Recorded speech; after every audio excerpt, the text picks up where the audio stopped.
Okay.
Okay.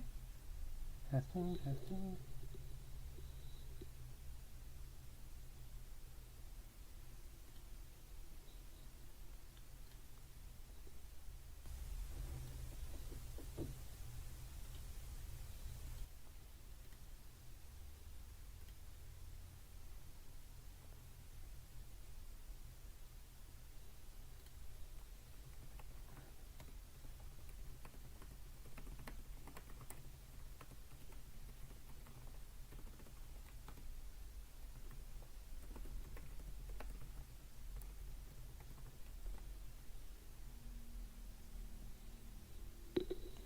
Okay. So yes, sorry. Oh, I've just been not talking for a while. This is going to be the Exalts of Twiltrie deck showcase with Coveted Peacock. I'll wait until someone joins to see if they can see me.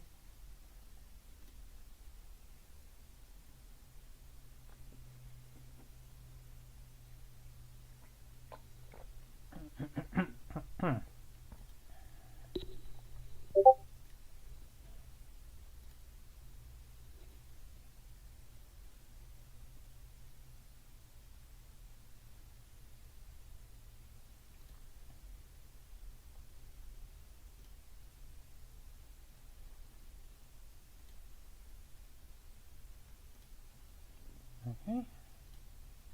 So I need this, and I use this.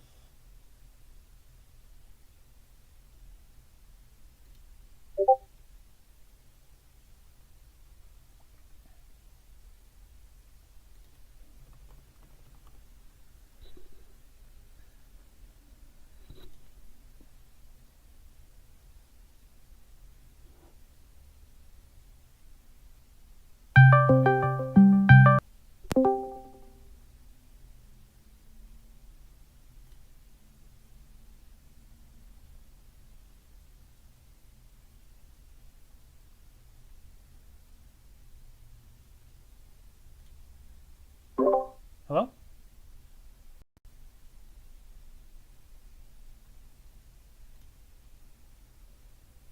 Hello? Is that working? Hello. Oh. I can hear you.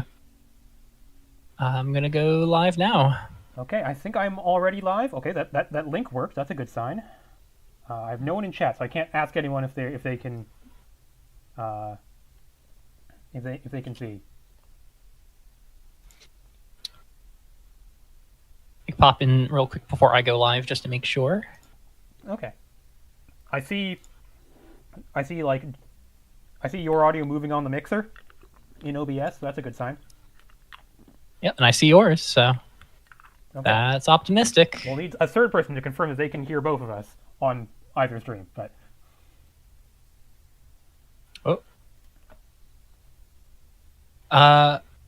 I hear us both on your end. okay. Is there a way to get the OBS chat window visible over Cockatrice? Not that I know of. I quite honestly stopped using the OBS chat window and I just open up chat on my phone. That You know what? That seems like a great idea. So I will not be able to see your chat, but That's good. I think it's I'll nice do what to I have, can like, to. if you want to talk about like what's in my hand, they can say it in my chat, and vice versa. Yeah. Alrighty, getting it launched now. Okay. I think I don't expect a ton of viewers because we were like immediate, but it's just like I think it's just more convenient to do it as a stream. Yeah, that's fair. I was like, well, if we make it as a stream, I can't really chop it up into multiple matches, but at the same time, I think I can live with that. Yeah. All right, we're going live. So I'll tell you outright as we are getting this all sorted.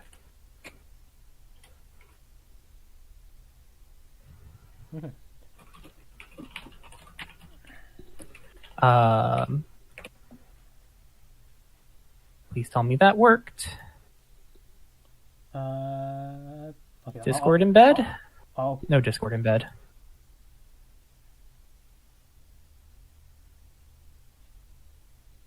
it seems to be. There we go. Okay, Discord embed did work. Okay, I was gonna say the deck that I was trying to cobble together before we went live, and it's the one deck that I don't have ready. I was trying to figure out like, so I got 4 decks that I think are varying ranges of like competent. Mm-hmm. And then I was like, what's something really, really funky and stupid that I can play for a 5th deck? Mm-hmm. And I thought, what about the card I've been ragging on the most in the entirety of the villainy cycle? So I have 4-color Get Your Witch, which is Witchery, Get Your Wish, 3 funny. become 1 Aonuma students. I have already played against Witchery in League today. Really? Did it fare well? They got really flooded out, but like, Witchery did not seem to be the strong part of that deck, but it seemed at least somewhat real. Yeah, I have no hopes for it whatsoever, but I thought, well, I want to play a 3 become 1 Aonuma students deck. I don't have one built. Much as I hate to admit it, Witchery is probably one of the best things to put into play with that, because it converts your 3 become 1 and your Aonuma students into a 4/4 horror that makes more every subsequent time you play one of them. And then if I'm playing these like big 5-mana spells, I'd probably want to be in Grixis as well for like coup d'etat. Yep. And that point is just like, I just need to find like, I can try and play Get Your Wish, but if I'm playing Get Your Wish, I should probably make sure I have enough ideas on how to like build up like multiple colors on the board, and I haven't quite figured that out. So the deck I played against was I think Grixis Villainy, kind of building it as a control deck once again with coup d'etat. I actually had the Twiltrie common, the 2-mana 1/2 that whenever you cast a non-creature spell you gain 2 life. Ooh, yeah. The Twiltrie commons are just like randomly to have big numbers on them. They're like the CNY commons. Do any of the other decks contain a certain density of 3-mana 6 power hasters that die on the end step by any chance? I don't think we actually have 3-mana 6 power hasters. I'm not on balls. I have standards. They're 3-mana 6 power non-haster in Zavok, but I don't think there's. We have 2 because we have the black, red, and 1 menace creature from KDT. Mm-hmm. But that one has not looked amazing. No, we do not. Where is it? I have it open on my phone. I can't look at chat. Oh, Chipmunk is really hard to hear on my.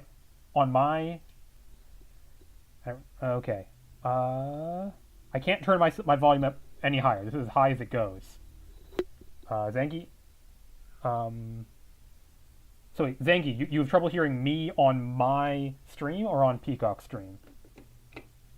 I don't know if I have Zangi in my stream. I don't see Zangi in my chat, so. Okay, but like Zangi could. So I guess worth asking for chat's sake. How's the audio on Chip and I? Because I'm also at max volume on my end. Yep.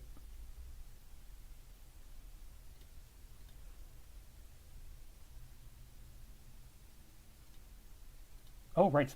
Or it's Split saying in chat that they are working on the custom magazine, which is I forgot completely about that we're about to get that in a couple days. All right, Stasis, let me know that they're having trouble hearing you on my end, so I can try and bump up volume here. Yeah, it doesn't go any higher, unfortunately for me. Yeah, I can get you almost up to max volume. Don't want to pop any eardrums, but do want to be audible through all of this. Yeah, I imagine there'll probably be more people in your chat, but I think it's nice to have my stream available as well, just people can see both perspectives if they want to later. Yeah, I've got 2 people in chat right now. I think I'm one of them. I think I might have 0. This is maybe why Zangi's not responding. It's okay. Just you can open the chat if it says like live chat and then top messages and then the little like person outline and the number. Mm-hmm. Yeah. Well, I think we can get going. It's gonna be like a little bit different with like us talking to each other. Like usually it's a lot of like talking about what the play is. So it's gonna be kind of a different style. Yeah. Recording. I mean, I have a hotkey on my keyboard for muting myself in Discord if I really, really want to just like create some secret content on my end that you can't hear. That's a good realistically, though, I'll probably just. I may treat this like I treat very, very casual games in person, honestly, which is to say, like, I'll just talk about my lines out loud. I don't know if I'll quite go that far. I don't like unless it's like keeping information secret. I may just like there are no secrets. We just speak our minds. At least for me. I might have a few secrets. I'm going to start with an old classic. We're in the thing. I have let's we're play in the some thing. Magic. I have no sideboards built for any of my decks, but we are for folks who are just tuning in. We are playing no games 2 or 3. These are all game 1 matches. We are doing, I believe, a single friendly mulligan. We agreed to. Yeah, just like casual style, like testing. Yeah. So. But testing style, don't one free mulligan. But like, don't like mulligan hands you would have kept otherwise just because you have a free mulligan. Yeah, I will say one of my decks. It's not like I built it to intentionally abuse that rule, but it is one that will want to mulligan pretty aggressively. Honestly, 2 of my decks, because this deck is a greedy number of lands. Okay. But I think. With my experience with this deck in the past, I think this is a deck that could get away with a greedier land count. Okay. So, Liv commented before in chat that I put way more lands in, especially my aggro decks, than most people. Yeah, I undercut it. I'm not as bold as the 16 land RDW earlier, but that makes sense. That's like curve ends at 2 type deck. Okay, tie at 12. Yeah. Rerolled at 18 and still lose on an 18. There we go. Yeah, I've taken this. Like, when 5-color Teshima Yapanders. When I play in person, I like to hit them with the 1d6 prime or non-prime. Oh, God. Which I always think about for a moment before realizing I'm not grifting them. It's actually 50-50. Yeah, because 1 doesn't count as prime, right? Yeah, 1's not prime. Yeah.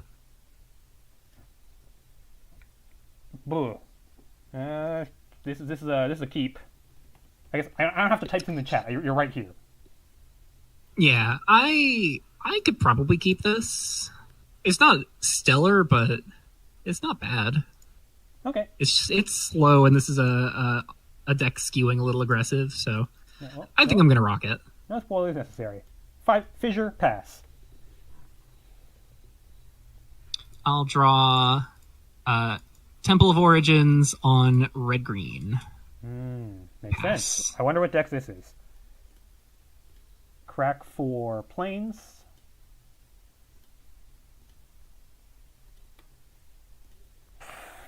Of course it does. Fissure for, I believe, forest. Yep, for forest. Contest coordinator. Mm-hmm. Okay, resolve. I could not figure out a good deck for contest coordinator for this. I mean, you have me at a disadvantage, ma'am.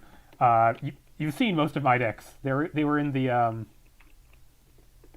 they were in the video. Anyways, take this ceiling. Yes, but you see, I have not had much time to actually watch the video because I recorded my patch notes video today, uploaded it, and immediately started working on my decks for this. Okay. Are we in the same time zone? I see. We are. I have been sleeping really poorly. Okay. I got up at 2. I woke up before this, but I got out of bed at like 2 p.m. Okay. We're going to play a second temple. Okay. What do you name with this one? Red green. Okay. We aren't shutting off multiple colors here. It could be a colorless deck. You never know. Yeah. I'll play Morbid Bloomer. Ooh, Morbid Bloomer. Cool. And I'll pass. Okay. Draw for turn.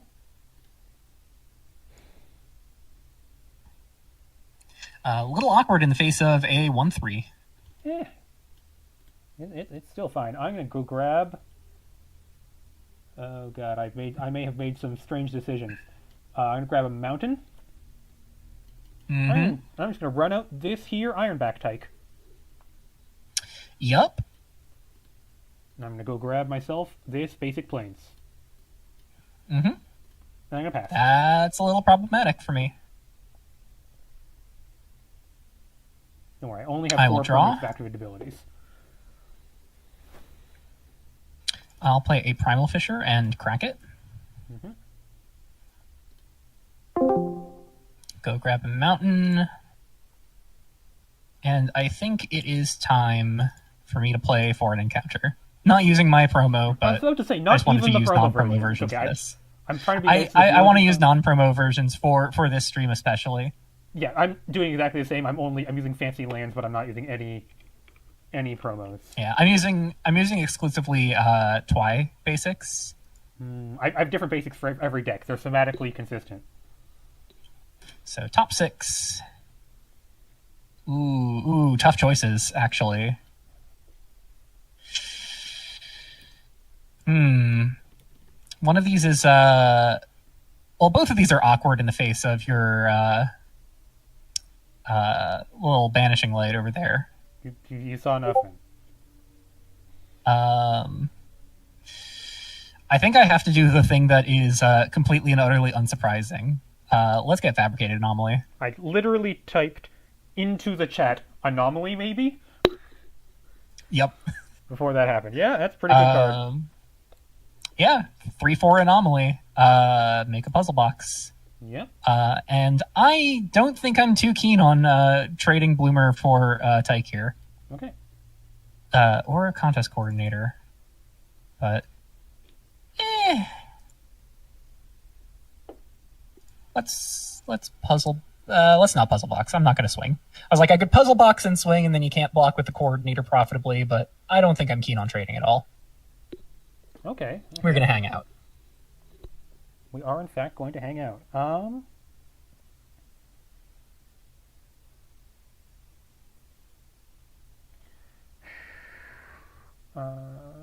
Yeah, thinking I have some fairly awkward stuff going on.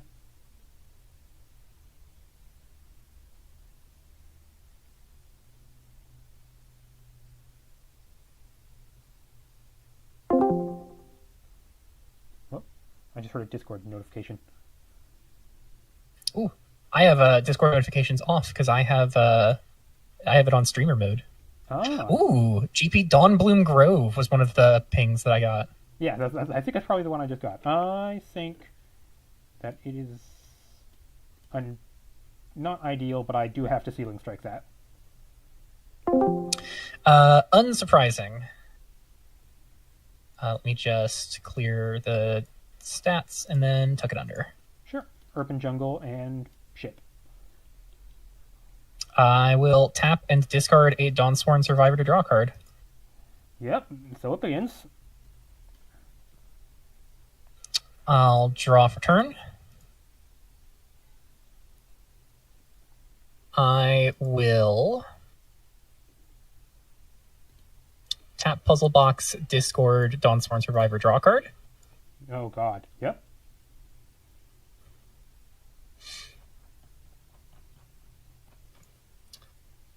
I think I will go Forest, Gilded Noon Entertainer, Yep. and Purifier of Dawnbloom Grove, reprieving the Morbid Bloomer. Okay. Yep. I will Purifier, blow up Sealing Strike. I have a Dawnbloom. I have 2 Dawnsworn Survivor triggers. When I cast the Purifier, I'll get them both back. Yep. And you get anomaly trigger as well. Mm-hmm. And I'll pass. Yep. All of that's quite bad for me. I will draw. Very happy with Purifier on this first run. Oh yeah. I wasn't strongly considering it, but maybe I should be. I almost put Ozon's Blessing in this deck purely because I was like, well, Instant Speed Purifier seems sweet, both as like a protection spell and a removal spell. Well, I'm gonna get my plush collections started. Yeah, that sounds pretty bad for me. End of your turn, I will discard a Dawnsworn Survivor to draw a card. 3 cards a turn. I think you'll be fine. Yeah. I'll untap. I will draw.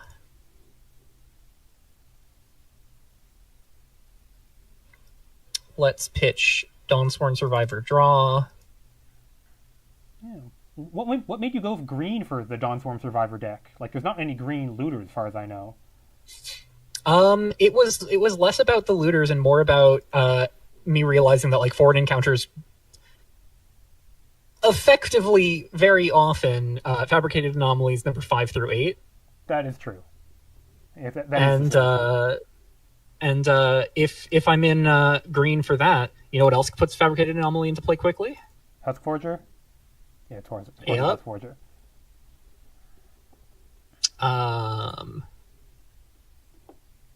I will also pay a red for an Ignited Soul. Sure. Pick up both survivors. I'll tap Puzzle Box, discard Survivor to draw a card. I will shock in Urban Jungle, tap it for a green, and then tap for double red. And I will Avalanche. I think I got to go for the Tyke. All 3 damage there. Yep. I think that was my out. So I think we are slightly cooked. I will go to combat. Mm-hmm. I'm gonna swing with the Gilded Noon Entertainer and the Purifier, I think. Okay. Anomaly. Yeah, just those attacks. Anomaly triggers and Gilded Noon Entertainer trigger. I will stack it where Entertainer will resolve first. Mm-hmm. I will discard Dawnsworn Survivor and draw a card to Entertainer. Mm-hmm. Entertainer has first strike this turn, and then I will not have Anomaly exile anything for the Entertainer. I will have it exile 2 cards for Purifier. Those will be the Foreign Encounter and the Primal Fissure. Makes sense. I take 6. All right. End step, I have spent 5 mana on spells. I will exile Abominable Avalanche. Yep. And that's another reason I'm in green. Avalanche is an excellent card. It sure is. Okay.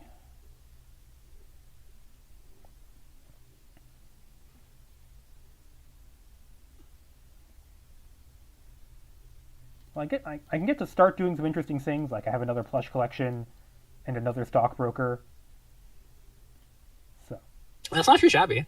Yeah, I mean, like, unfortunately, the Yeti has trample, and so does Husk Forger. Yeah. So and the tokens off of plush collection are tapped. They are in fact tapped. So I think I might scoop it up here just for the sake of like. I mean, we could play it out. Like, we're only so far into the stream. Good to see more of the decks, right? Okay, that's true. Sure. In that case, I just chip the turn then. Yeah. I'll untap, draw. Um,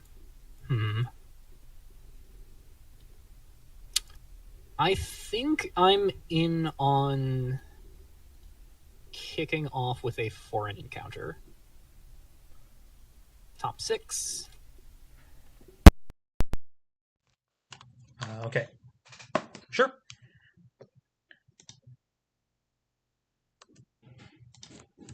Testing, testing. Is it better now? Sorry, people are saying I'm quiet in chat, but I think it might have been because I had my headphones in, and I think that makes things go weird. In any case, foreign encounter finds Calamity Cat.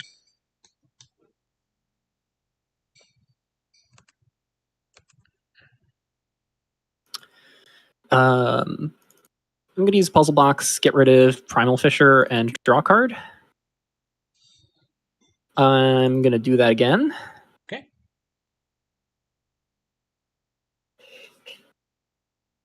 And I'm going to tap red, and colorless.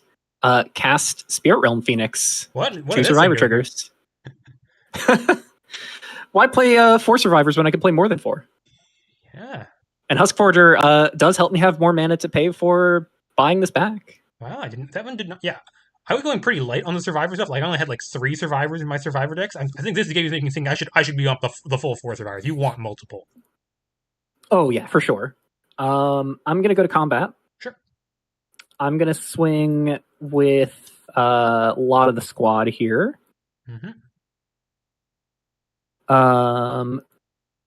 Holding back Anomaly and Calamity Cat. I have Entertainer trigger and a lot of Anomaly. So I'm going to pull back everything that's not attacking real quick. For the Entertainer, I will discard a Dawnsworn Survivor, shocker, and I will draw a card. Entertainer has first strike until end of turn. Yep. For Anomaly, I will exile 3 cards to put a counter on Spirit Realm Phoenix and Ignited Soul. You take 1.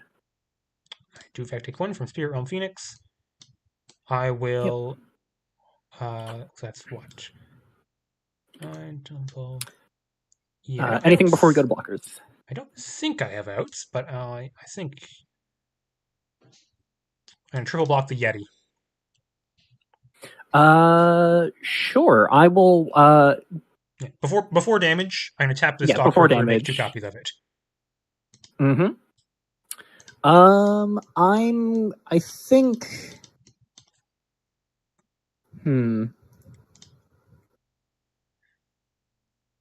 I think I ultimately don't care about killing a stockbrokers because you'll have plenty. I'm going to mark 3 damage on the contest coordinator. Sounds good. I take. Yeti dies.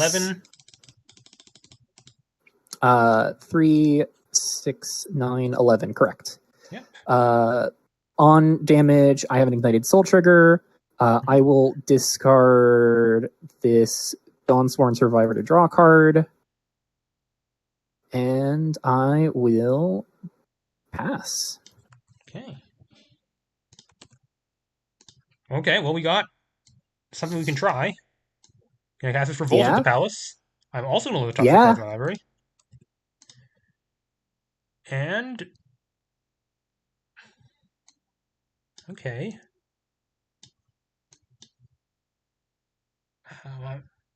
I found like probably the best card I could find, which is Sealing Strike for your Spirit Realm Phoenix. Yeah, that is very relevant. You have too many attackers, unfortunately. Yeah, I have 6 versus your 4, and one of them has Menace. Yep. So yeah, that's my first time seeing like Dawnsworn Survivor in action. Like I built several decks with it. I haven't like played it or played against it yet, and it is as unfair as I expected it to be. Yeah, I will say I was very apprehensive on the Phoenix. I think it was the card I was most on the fence of. It was that and the Morbid Bloomer, and I think Bloomer felt a little awkward there. I may swap the Bloomer out for the 2/3. Yeah, I've had Bloomer and the Reaper of Blossoms in a different deck that I've been testing out in League today. They felt pretty good, but I feel like they feel kind of redundant with Survivors. They're both card advantage engines, and with Survivors, you don't need any more card advantage. Yeah, well, I think I think I like the Reaper in this deck in part because like more than a card advantage engine, I don't think I'm ever paying a green to buy back a land unless I'm like truly screwed on mana. Mhm. And that is a way for this deck to kind of bounce back on mana. But the big reason why I think I would like it in here is because this deck, even more so than my deck back in May, really tears apart its graveyard quickly. Dawnswarm survivors are so hard to justify eating away at. Mhm. Like you almost never want to exile it with Fabricated Anomaly unless it's lethal. Mhm. So having something like the Reaper of Blossoms, which does something in green that's very similar to what all of my red creatures are doing, which is just flushing my deck into my graveyard, seems pretty ideal. Yeah, it does fill the graveyard extremely fast. It's a very good card. And I think I'd Yeah. probably prefer it over more Bloomer here because like I don't need the recursion on Bloomer. yeah, that was I will say I was very happy with Spirit Realm Phoenix. I think the one generic tax on that sucks, but it's not as bad as it would be if the card had just been like obliterated in another way. Still does the thing with Calamity Cat, still does the thing with Fabricated Anomaly, still does the thing with Foreign Encounter, just doesn't need you to play all of the worst +1/+1 counter synergies. yeah. Still sitting as some of the highest win rate cards in Rev history. Yeah. All right. Good to go on to another match. Sure. Right. Load up and folks in chat, feel free to take a screenshot of this deck list if you're interested. I will say I was on Force Survivor 3 Spirit Realm Phoenix. I was on playsets of everything except for Spirit Realm Phoenix and Purifier of Dawnbloom Grove, which I was on 3 of each. Yeah. I think I would, like, my only immediate change would be the Bloomers out and Rebirth Blossoms in. I think I'm happy with it otherwise, though. I have a bad habit of putting a bunch of 1-ofs and 2-ofs and 3-ofs in my decks. Yeah, for me, I'm just like, I need to pick the best cards in this deck, and I need to have Foreign Encounter find those as often as I can make them happen. Mm-hmm. And now we're going to switch to a deck with even more variants. Okay, let's see. I think it might have more lands. Maybe? Nope. Okay. I'm going to roll a 16. All right, you go first again. I would like to go first, yes. Yeah, if you'd like to, of course. On the play, I'll keep this. All right. I will say this hand is kind of what I mean when I say I think I have to acknowledge that the friendly mulligan is great, and I may have to be responsible with it and say, like, maybe I just do this as like the one free mulligan rather than a full friendly mulligan. This deck we're trying to show off these decks like it's not competitive. By the way, I have a battle in my hand. Do you notice that something happened to the? I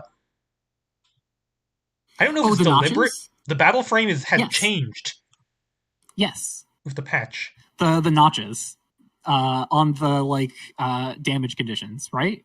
Yeah, like the notches are. Yeah, I think the notches are the number of. This defense. was in the release notes. Yeah, the notches are the amount of defense they have left at that point. It's weird. Like, I would have expected the notches to be the number of defense you have to remove from them to get to that point, because that's the number that usually matters. That's fair. Yeah. In my head, it's like the notches are indicating that's how much defense they have left. Mm-hmm. Which tracks with it saying like that's the defense that it's at when it enables that new ability. Anyways, I could keep this. It's one land away from doing anything, but this deck's kind of greedy on lands, and there's a very decent likelihood that this hand never plays the game. Would you keep this on 7 if you were playing like this deck in a normal league match? Hell no. Then you take your free mulligan. It's fine. Okay. I'm not sure I would keep this either on the League Match 7, but I think I could make this work on the like I think I could make this like do decent stuff as a 6. I can definitely make this work as a 7. It's not the most astonishing 7 in the world, but I can. You build Apiarist? Is this Apiarist? Is this why this is happening? No. I'm not that crazy. This is Liz 5-land Apiarist. Now I know what's going on. It's not the 5-land Apiarist, I promise you. Okay. I'm not sure I believe you yet. I'll believe you once I see more than 5 lands. Plains. Okay, that's 1. Pats. The moment I play my first spell, you will understand what I'm cooking here. Okay, Primal Fissure, go. All right. If anything, this hand is just a test of how good is this deck when the best card in the deck doesn't show up. Second Plains, pass. Okay, not really sure what to do about that. Let me think. Crack this Primal Fissure for a mountain. In response, I will Resolute Reinforcements. God damn it. Yeah. Yeah, that's that. I definitely did that in the wrong order. I'm not used to playing against flash threats with this kind of deck. Okay. Liz says it's 6 lands, not 5. Sorry, Lit. I hate to impugn your deck building with suggesting you would play a 5-land deck when it is in fact a 6-land deck. Land go. Primal Fissure. I'm so excited to run into a counterspell here. I'll draw. Plains. Sure. I would like to go to combat. Sure, go ahead. I'll swing 2. I take 2. Main 2. I would like to cast Bound Light Seraph. Bound Light Seraph. That's an interesting question.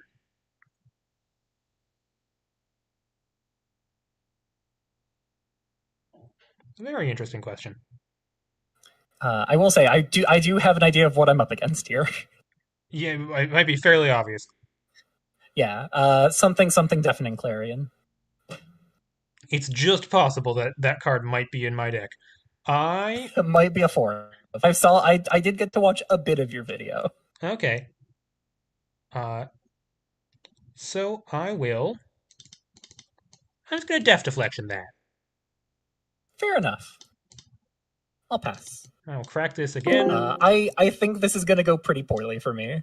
I'm sure you can probably deduce what this deck is meant to be trying to play on the early turns. I've seen Soldiers and Angels, so it's just possible I know what's going on. I'm It's going to play this possible. Passive Scales. Oh no. Oh no, please don't bolt that. Please don't shock that. I would like very much for that to not get shocked. Oh, I have bad news. That's most of what my deck does. Your hand has 7 shocks? 4 shocks, My deck 3 has 7 firebolt? shocks. I will also say, my friend of the Peasant Cube. His hand has not shaped up well. His hand is not shaped up at all. That's... I may have kept 3 lands, 4 creatures, and like drawn 4 lands. Okay. See, you're seeing the secret of how I've won so many GPs. That this happens to my opponents a lot. Oh, Blessed Line Warden. Sure. It's like an anti-passive scales. It's -1 passive scales. I'll send 4 at you. Because I'm defending. Yeah, you're not allowed to attack this. It's mine. Yeah. I'll pass. Okay. 1 tap. I'll draw. Ooh, nice. Wait, no, I should have played this other card in my hand. Oh, tragic. Trying to shock in this Misty Peak. Yep. Clash of Dorith Cross. Just Deafening Clarion. I'll put both modes. Yeah. Oh, your creatures gain lifelink. Nice. Sure. And then I'll pass. Okay. Holding up Death Deflection, got it. Could be negate. Right. Ambitious Angel. I could never do anything bad to an Ambitious Angel. That resolves. Pass. I'll Sistral Charm this battle. Sure. And removes 3 counters from it. So now all your creatures get -1/-0. But you can still level up Ambitious Angel to make it a 2/3. I can. Truly, that card, what a luxury.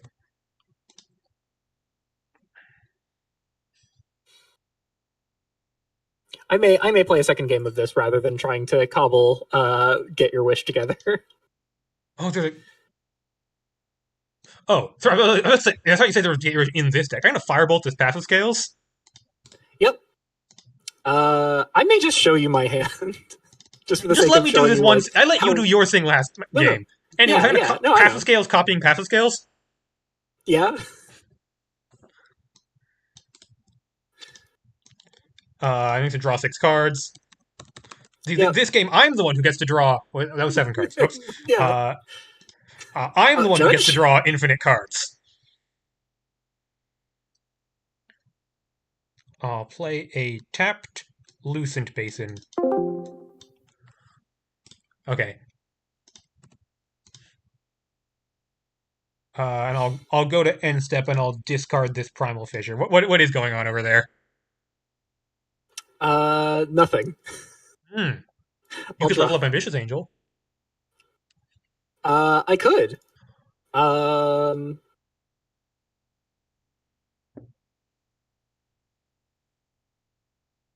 gonna go to combat and I'm gonna send a message. Sounds good. I take 0. Yep. Main 2. I will Dawn Him Herald, reprieving the Ambitious Angel. Ooh, interesting. What modes are you going to choose? I would like to gain 5, make 2 soldiers. Sounds good. You could also exile itself. No. And then I will redeploy the Ambitious Angel and correct their power. Yay. I'll pass. When I built this deck, the vision in my head that I knew I would never do, I wanted to give my opponent for like -4, -0 or something. That's all I wanted to do with my life. I still think it's probably like... I have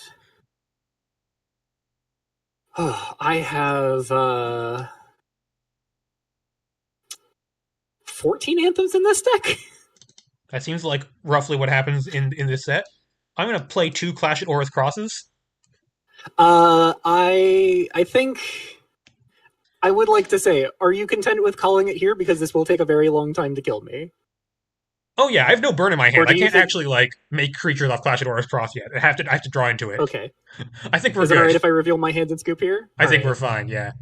Ooh. I almost ran out of Aegis of Grace, and I had a moment of thinking, oh, if I'd run this out, I could have, instead of the Blessed Line Warden, I could have prevented you from ever clearing your Path of Scales. Yay!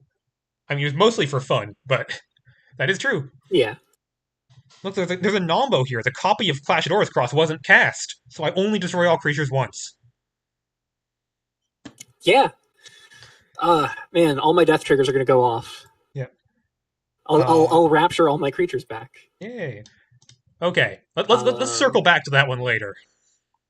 Yeah, I'll bring this deck back out later. I think. When I designed Ambitious Angel, it had like level up 4, I think, for a while, like some reasonable number. And then I realized, wait, I'm building a battle cruiser set. It's important that the 1-drops, especially the common 1-drops, are bad.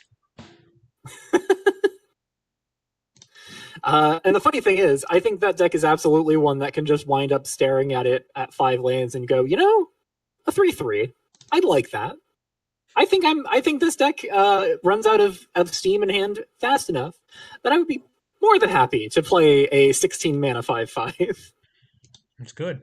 It's not even the most inefficient one. There's the green one that levels up for 6. Yeah. Let's go this.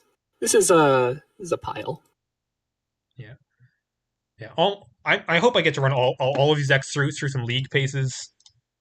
I'm sure they'll that 4 can't beat a 4. Can't beat a 4. I'll play.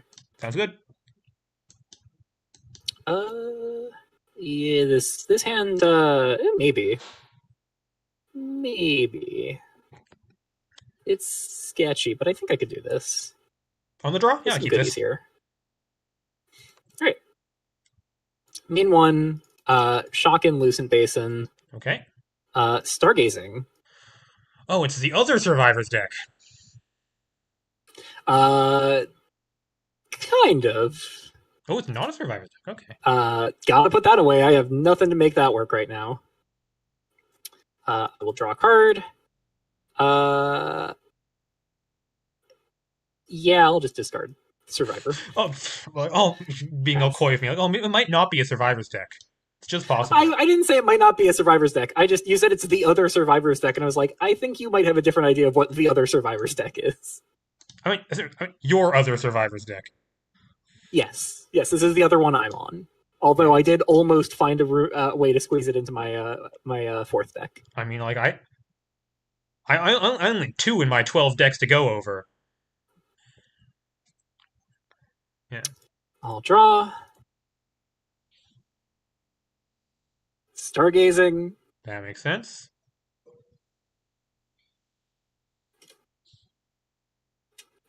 I will keep that on top and draw. Mm-hmm. And I'm just going to let Stargazing go to my graveyard. I will play a Wind-Beaten Stones tapped and pass. Very interesting. The fact you did that really raises some suspicions about what's in your hand. Let's play an Exorcist of Errors. Oh no. I wonder why you let that Stargazing go to your graveyard. I will reveal Dawnsworn Survivor Stargazing, and that will be my face-up pile. I don't take that Stargazing. Sure thing. Okay, 2 of them down. Only 2 to go. End turn. I'll untap and draw. I'll play a Primal Fisher, crack it for an island. Mm-hmm. And I will Aether Dancer. Ooh. Very nice. Yeah.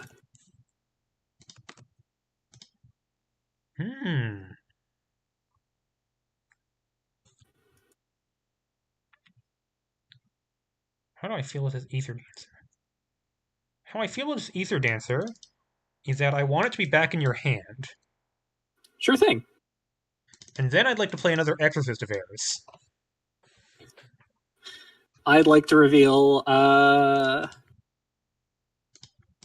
Aether Dancer, Dawnsworn Survivor. I'll take that Ether Dancer. Sure thing. I guess Exorcist is one of the better ways of dealing with Survivor. Yeah. And you know what? I'm going to attack this Advance of Rune and Whisper. Alrighty. Go ahead. I'll untap and draw. I'd like to play Mountain. Mm-hmm. And Clash at Mistrit Vale. Ooh, cool.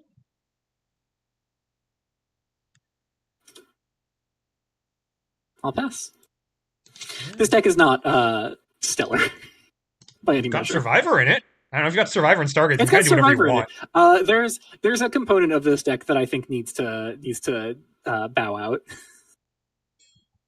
I'm staring at a card in my hand that I was very optimistic about, and this the card could be Berserker good, and but not Cleric in this typal deck. aspect of this deck maybe should be cut for just focusing on the Survivor and Stargazing. Yeah, yeah. Okay, I'm going to attack you with one Exorcist and advance with the other. Alrighty. No effects.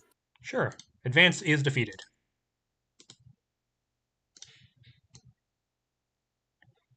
Then I'm going to shock in this Lucent Basin and pass the turn.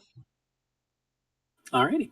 I will say, right now I'm feeling the choice to play Stargazing and not Industrialize. I put in Stargazing because I was like, oh, hey, I'll play the new card. I'm wishing it was Industrialize. Really? Wow. Yeah, I think the scry and draw and discard being the discard being optional on Stargazing is nice. And like rebuying it if you discard is also really great. So it's just worst case scenario, it's scry one draw card. But that being said, I think the repeatability from your graveyard rather than being limited to one a turn is ideal with Industrialize here. Oh yeah, I guess if you Industrialize better if you want to do it multiple times in one turn. Yeah. I'll play Plains. Okay. Resolve. I'll pass. I'll cast a preemption demon. Yeah. That thing. And I can cast it for 3 on another turn. Cool. I will respond and hushed briefing. Oh. This is the package that I'm like, this is probably not right in here. Okay. I will scry 2 and draw 2. I may have some ideas about hushed briefing. Are they positive ideas? I think it's a strong card, but they might still not be positive ideas. All right. Let me.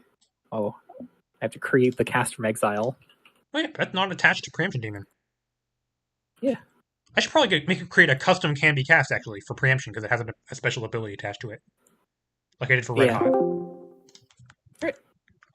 Upkeep. I'm going to scry 1. I'm going to put that to the bottom. Draw for turn.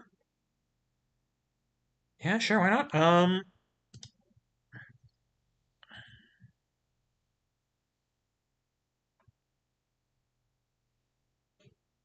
going to attack you with all of these creatures. I'll take 6. Cool.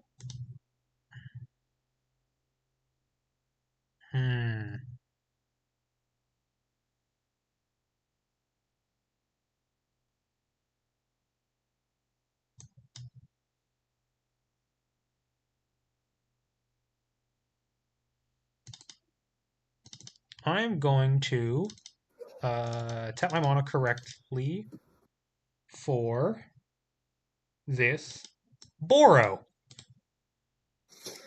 Yep. I'm going to gain 2 life and draw 2 cards and attach this to program C. And then I'm going to play a tapped Primal Fissure and pass the turn. Alrighty. I'll untap and draw.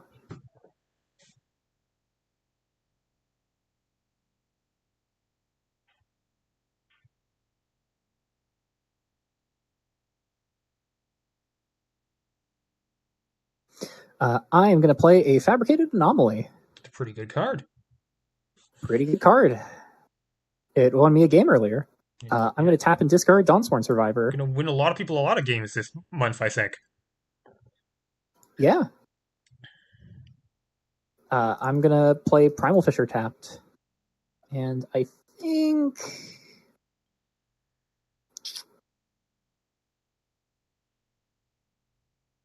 Yeah, I think I just gotta... I will Thistral Charm, choosing deal 3 to target creature or battle. Sure. Survivor triggers. Yep. Hopefully they'll go back to your hand. I will... I'll pop the Exorcist holding Stargazing hostage. Sounds good.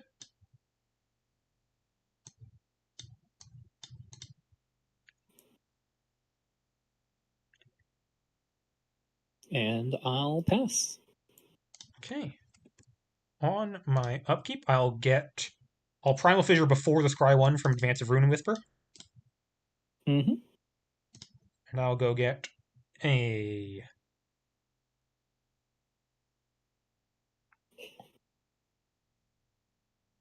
Plains, I suppose. Then I will Scry 1. Mm-hmm. That will go to the bottom. Okay.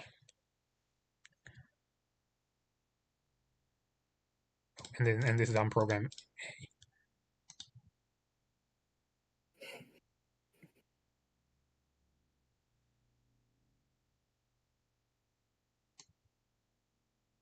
A. I'll shock another Lucent Basin and attack you with 4 power of flying creatures. I'll take 4. I'll pass.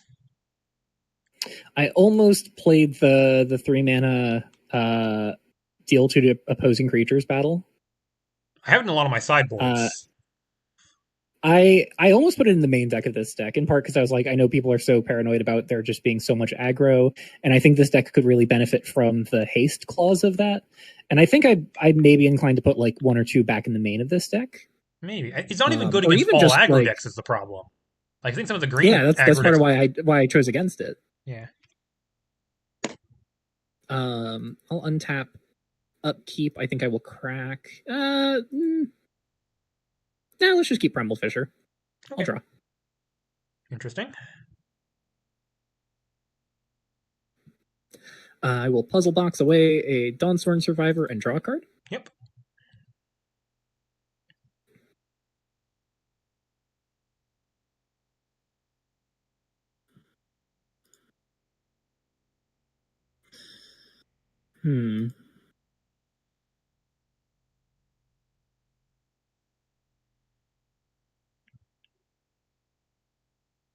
Yeah, I'm going to crack Primal Fissure here.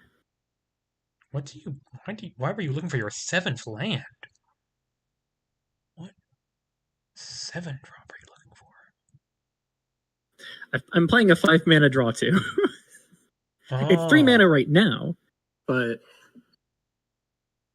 I think I'm going to go find another island. Mm-hmm. And I would like to cast Clash at Mistrit Vale. I'd like to respond. Yep. In response, I'd like to cast as Blind Keela. Sure thing. I take one. Sure, and I'll surveil 1.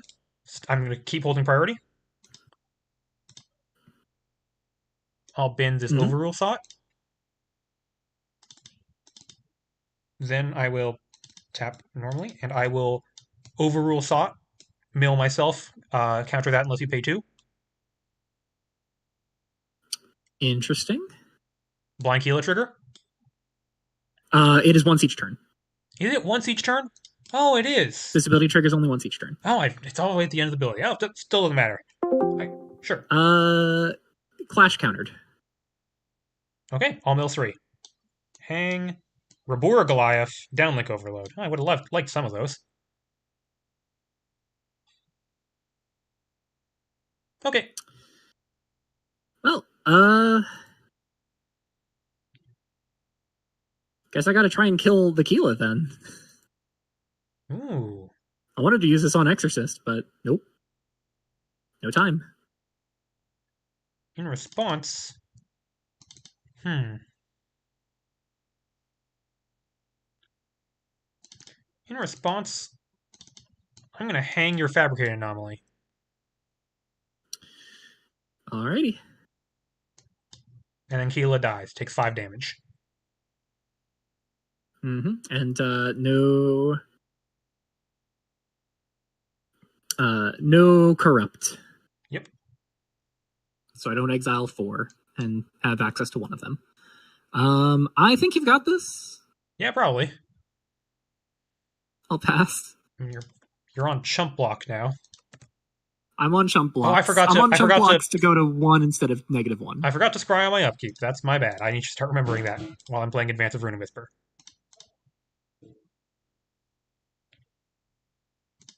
I guess during my first main phase, I might as well cast this Boro. Yeah. And make 2 more jellyfish and gain 2 life and draw 2 more cards. Removal spell seals it. Yeah, it would. Boy, sure would. Let me play this Exorcist. Well, I was going to do this anyways. I'm going to reveal all of my cards as my face-up pile. Ooh. Oh, also, I missed a Dawnsworn Survivor trigger on my second spell last turn. I feel like it's going to happen a lot this month. People missing Dawnsworn Survivor triggers. Yeah. Okay. Yeah, I'd probably take Stargazing here, but I think none of those block a flyer. None of those block a flyer. So hit you down to 1, and you have to chump block. Yeah, I will chump block. And I don't know what I'll make the decision that gives me a shot. Mm-hmm. Don't think it's in here. Come on, Deafening Clarion, manifest itself. Nope, that's not a Deafening Clarion. So I think I can only do the funniest thing I possibly could. I'm going to discard Dawnsworn Survivor to Puzzle Box. Mm-hmm. I'm going to cast Towering Aspen. Towering Aspen! Look at this guy. I would like to attack with Towering Aspen. I'm going to have my puzzle box become a copy of Towering Aspen. I'm going to legend rule the Towering Aspen. I'm swinging with a 5/4. Oh, right. I love that Tower Aspen lets you do that. It doesn't say target non-legendary creature. Yeah. I respect Towering Aspen. I'll take 5. All right. Yeah, I'll concede. Okay, so we figured out how to beat Dawnsworn Survivor, which is Exorcist of Ares. Exorcist of Ares is pretty good against Dawnsworn Survivor. Dawnsworn also not so good when your curve is high. Yep. And I sure do have a lot of 3-drops in this deck for a deck that is not on any way to cheat them out, huh? Yeah. I'm on full anomalies, full Aether Dancers, full Clash. Yeah, Clash seems a bit ambitious. I think I still like Clash. I still think there's things to do with Clash. Part of the idea here was that like I can use it with electronic countermeasures to insta-clear the Clash, and then my non-creature spells cost 2 less. I can rebuy the Clash as well. I can rebuy the countermeasures with the Clash defense trigger. Yep. And then countermeasures is 1 mana removal. But the problem is like my other things that take advantage of it. Stargazing is already 1 mana. Visceral Charm doesn't get a discount. Hushed Briefing discounts itself anyways. And then my only other card that benefits from the Clash discount in this current build is Ley Shard, which I don't think is very good here. Besides, I guess helping to get back Dawnsworn Survivor more reliably. So yeah, I have there's some ideas here, but this is half baked. I have Clash in my like Jeskai Battle Control deck. I think like that deck can really make use of the discount and a lot of expensive non-creature spells. Yeah. It also like has a use for all those 1/1s. They're chump blockers. Yeah. Okay. I think we've been faster games than I anticipated. Yeah, we will probably get more in than we thought. Yeah, I mean I got 12 decks. Yeah, would you like to play or draw? I would like to be on the play. I'd like to take advantage of my free mulligan. I would like to as well. Okay.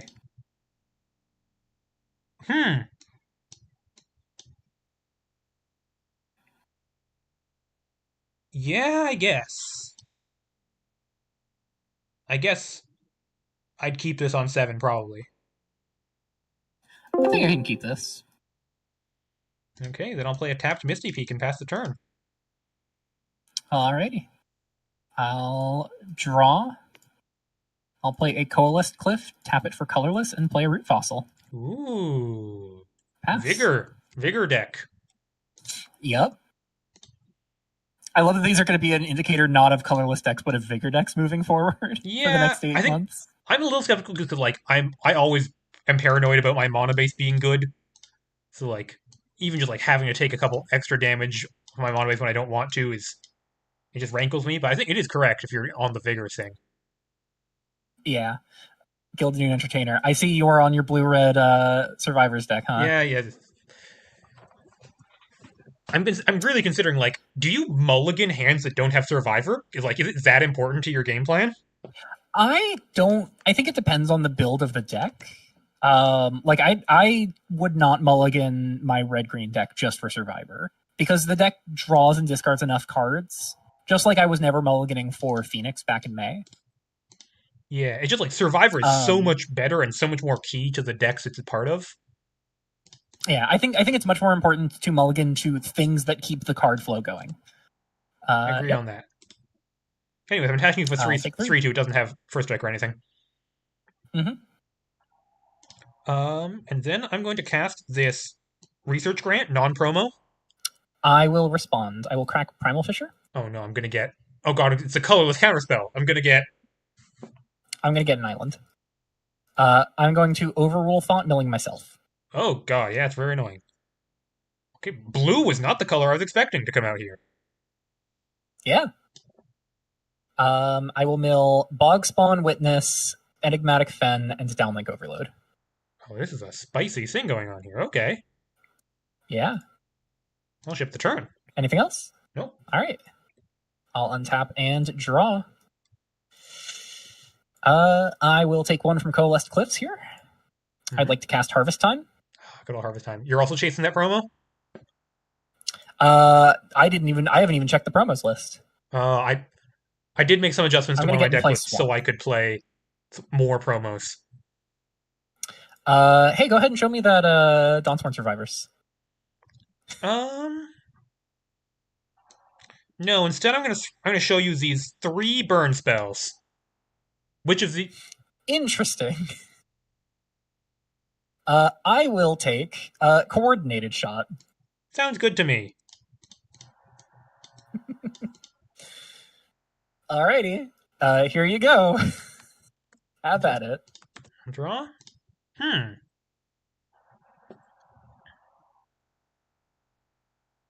Yeah, I think it's correct to take the one that doesn't cost double red here. Interesting. Maybe. I will. Maybe I should. I don't think I ever leave you the flexibility. I think I just take the one that gives you another option. I'm going to bleeding out your Exorcist. Yep. There's your Coordinated Shot back. Thank you. I'm going to attack, discard this Coordinated Shot, and draw a card. Alright, I take 3. And then I'm going to play another Gilded New Entertainer. Alrighty. Ship it back. I'll untap and draw. Come on, deck. How am I flooding out on decks with 18 lands and this one's on 23 and it's just doing this to me? I mean, you can flashback Harvest Time. I can.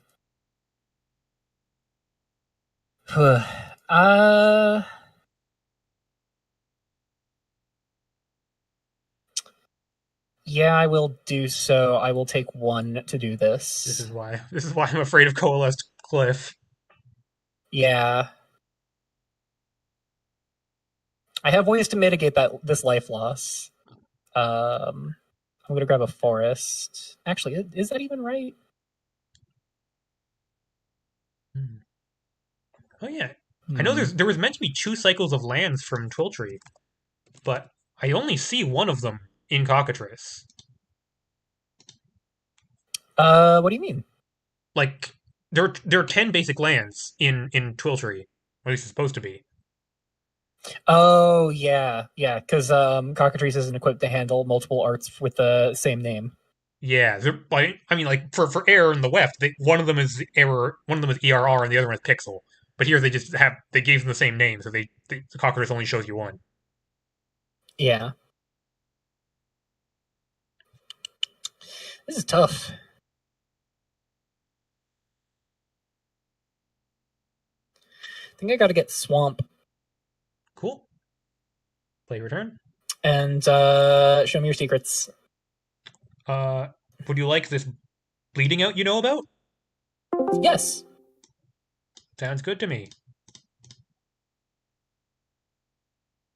I'll pass. I'll untap.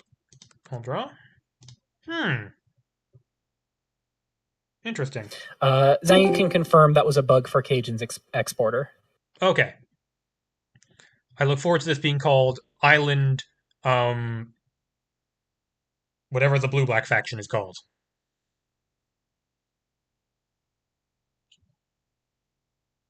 I'm going to attack, if it's all right with you. Yeah, no responses. Both triggers. Mm-hmm. First trigger, discard Misty Peak, draw a card. Second trigger, discard All Island, right. draw a card. All right. Neither of them have first strike. I would like to block one of them. Sure. I'll take 3. I get that bleeding out back. This is in my graveyard.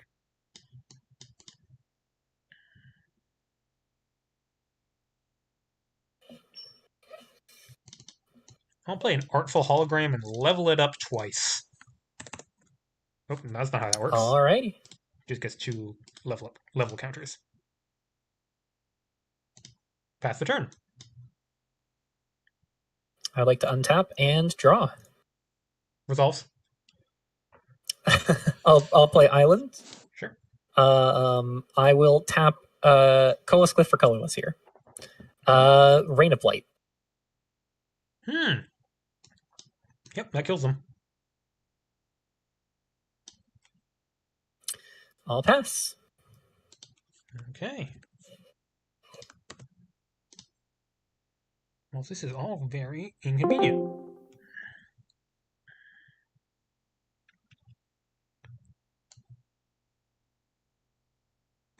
I'll play a tapped Misty Peak and pass the turn.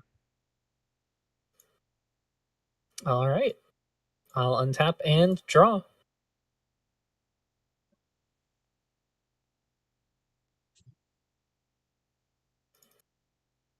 I'd like to see your secrets. Sure. I'm going to respond to the Exorcist trigger by killing it with Bleeding Out. Alrighty.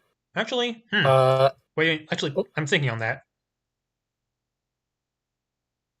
I'd like to respond to Exorcist trigger by bleeding out your face. Actually, sure thing.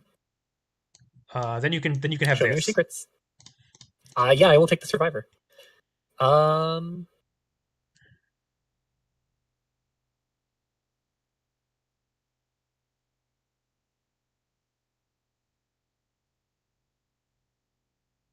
going to pay a life for a green. And tap one. Let's keep black up. I'm going to Reaper of Blossoms. Oh no. Yep, that happens. Move to end step. I mill 3 cards, and I will not pay a green, and then I will gain 1 life. Milling Clearwater Grotto, Coalesce Glacier, and Overrule Thought. There's my lands. Yep. I'll go back to 6.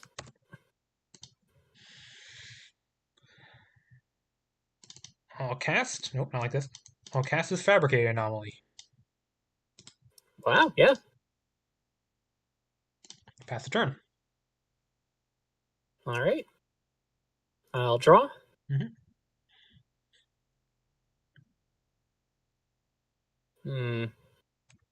That's going to be a problem. Yeah, somehow I just didn't draw any of my cards that I want to discard. I have been struggling to find green mana, and it's a color I definitely need here. I will pay 2 to crack the Root Fossil. Sure. View top 3. I'll put Coalesced Cliff into play tapped. Sure. I will keep the rest on top.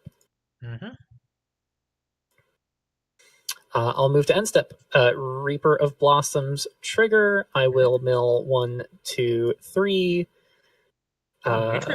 And I will not pay a green, so I'll gain 1. Okay, draw for turn.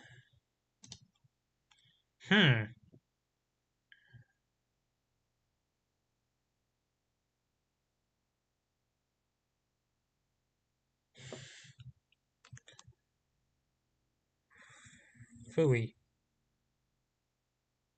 Fine, I say. I'm gonna discard this Ignited Soul. Alright. This has been such an awkward draw. Yeah, I feel that. Just the most awkward possible draw. I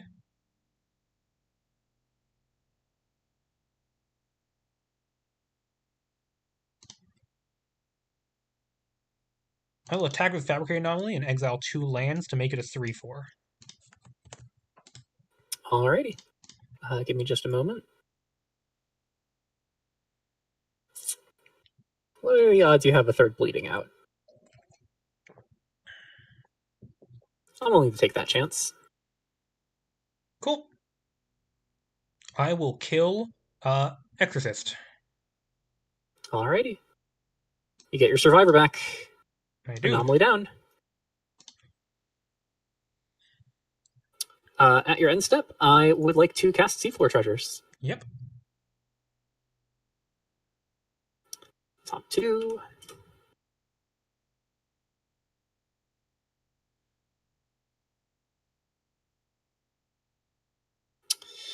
I'd like to put Coalesced Glacier in Graveyard and put this card to hand. Sounds good. I'll untap and draw.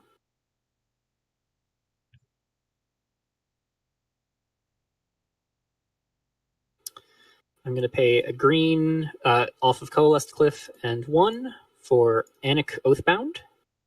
Cool, yep.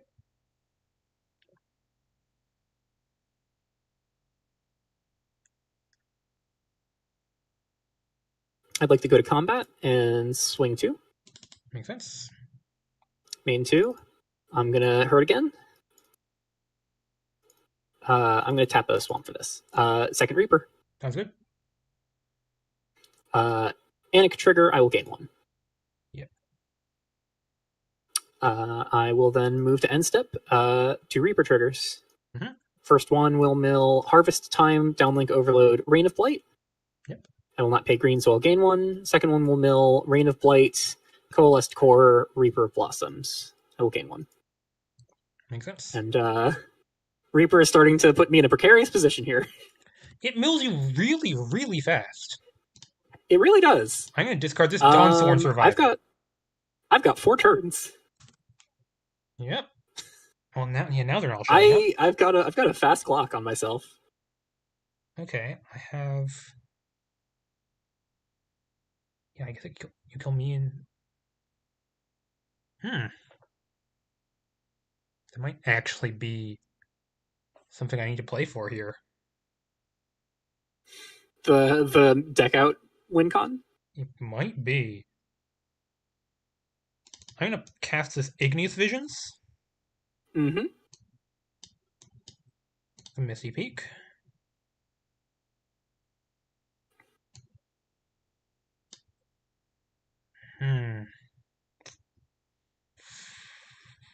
Paying 2 life? I'm considering it. Interesting. Let me just look through your graveyard. What's going on here?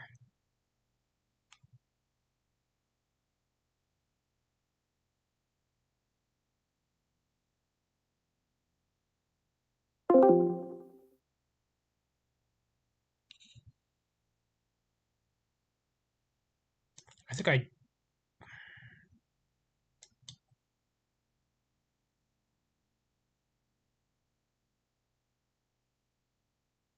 Before I make any such plays, I'm going to flash back Igneous Visions. That triggers Dawnsworn Survivor, goes to my hand. Yep. Okay, sure. In that case, I'll play a tapped Misty Peak and a Scuttling Cicada. Mm-hmm. Go ahead. At your end step, I would like to downlink overload the Cicada. Sure. Mill and Igneous Visions, among other things. Yep. I'll untap and draw. Mm-hmm.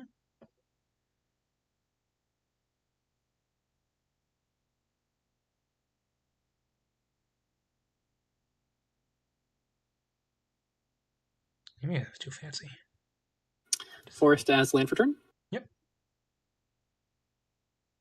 I would like to tap for 5, paying a colorless off of Coalesced Cliff as 1 green. Sure. So colorless, green, blue, black, black. Mm-hmm. Would like to attempt to cast Bogspawn Witness. Yeah, that's going to resolve. All right. I'll gain 1 off of Anik. Yep.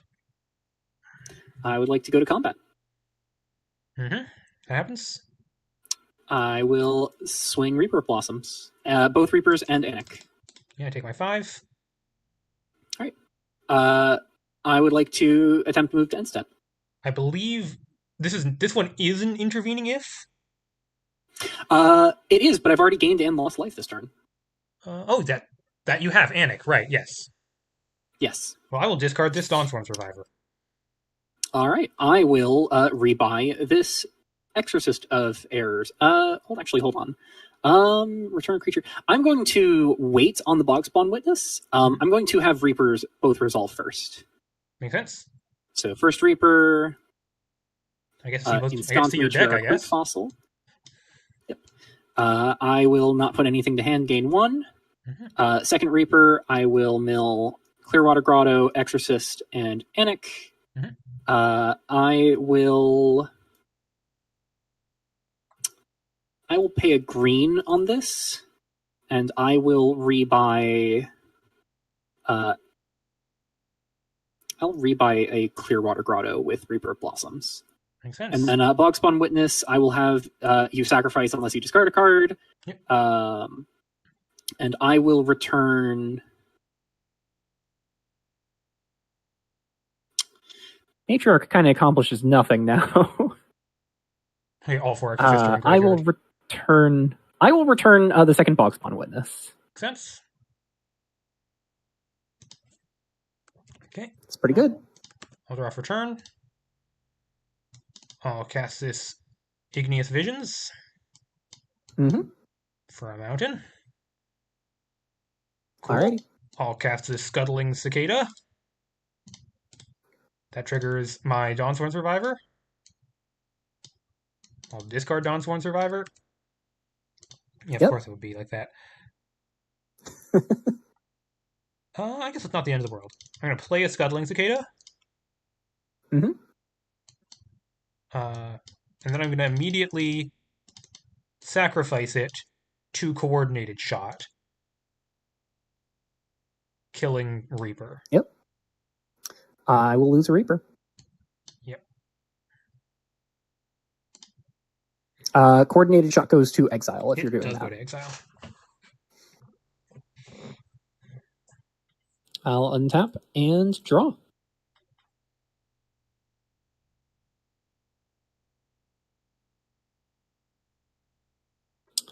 One, two, three, and...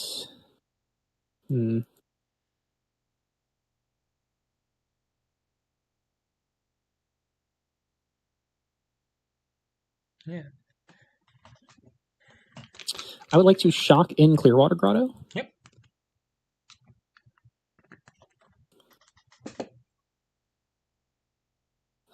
Let's tap a little better. I'm going to tap both Coalesced Cores for colorless.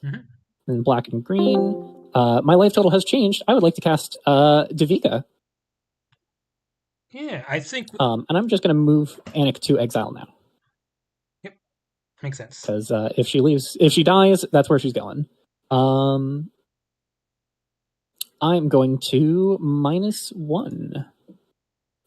Targeting you. Yeah, I think I have to sack Metamorph, but I think I'm also kind of just... I don't think I have an out here. Yeah, I'm going to do this to indicate that she's phased out. Yep. I will then... I have mistapped a little bit. I didn't need to shock in the Clearwater Grotto. Oh, well. I will surface a root fossil. I'll gain 1 off of Anik Oathbound.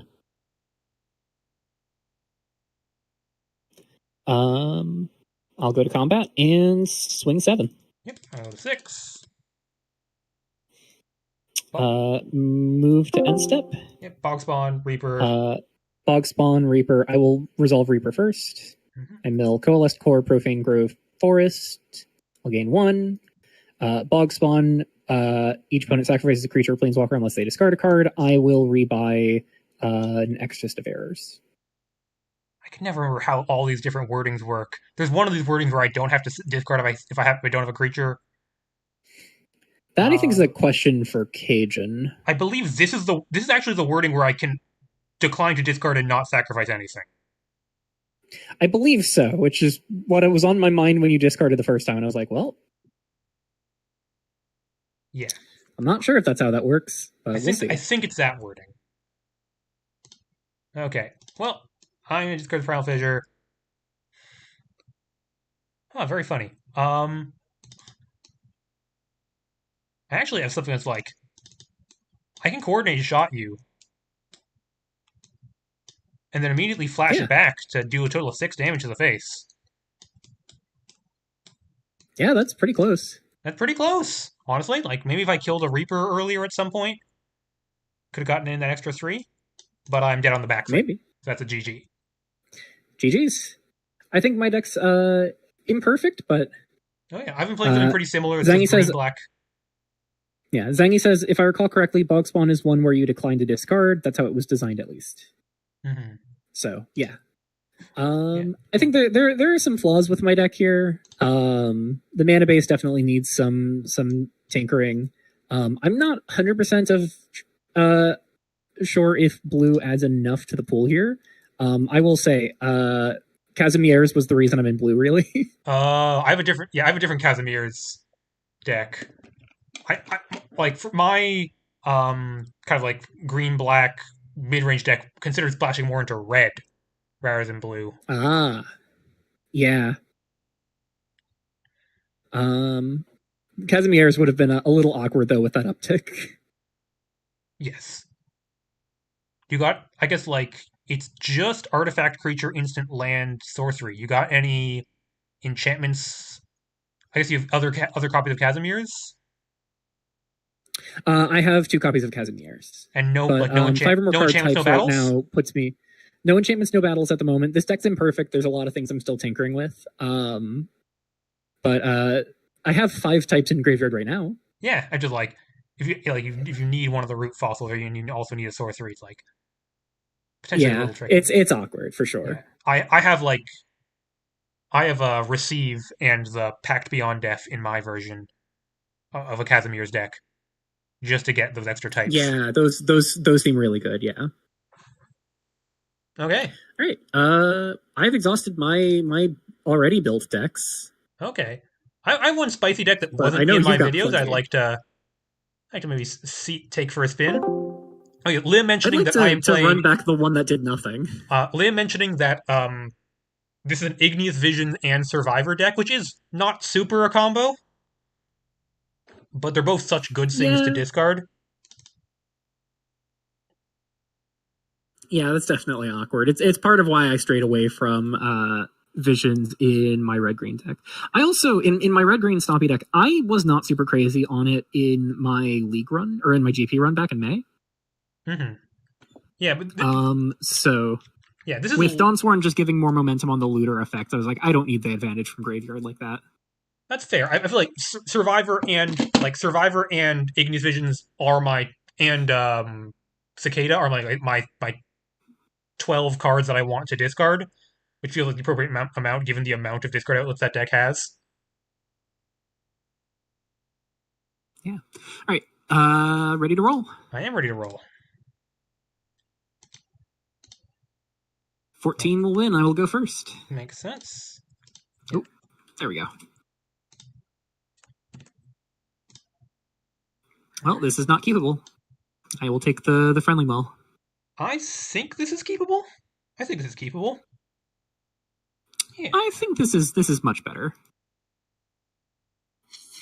It's not boy. perfect. There are ways this could be better, but I think I can work with this for sure.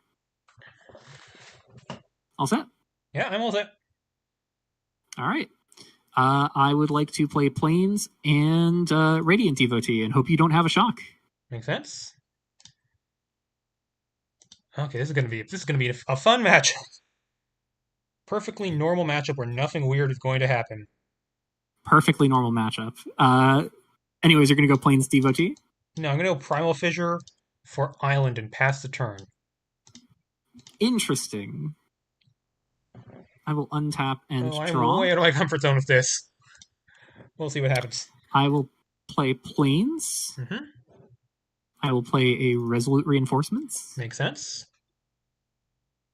I would like to tap all 3 of these and convoke out a Boundlight Seraph. Makes sense. It's a pretty good turn, I will pick up the Resolute Reinforcements. I'll pass. End of your turn, I shall discern. Yeah. I keep forgetting that exists. Yeah, but it's a thing we have now, okay? It's a thing we have now. That should probably just go into my my Nightmare Pile Witchery deck. Probably. Because that casting cost and flashback cost combined does fulfill Witchery's condition. Okay, I guess I need that. I play a tapped Misty Peak and pass the turn. Mm-hmm. I'll untap and draw. Mm-hmm. I would like to play Resolute Reinforcements. Makes sense.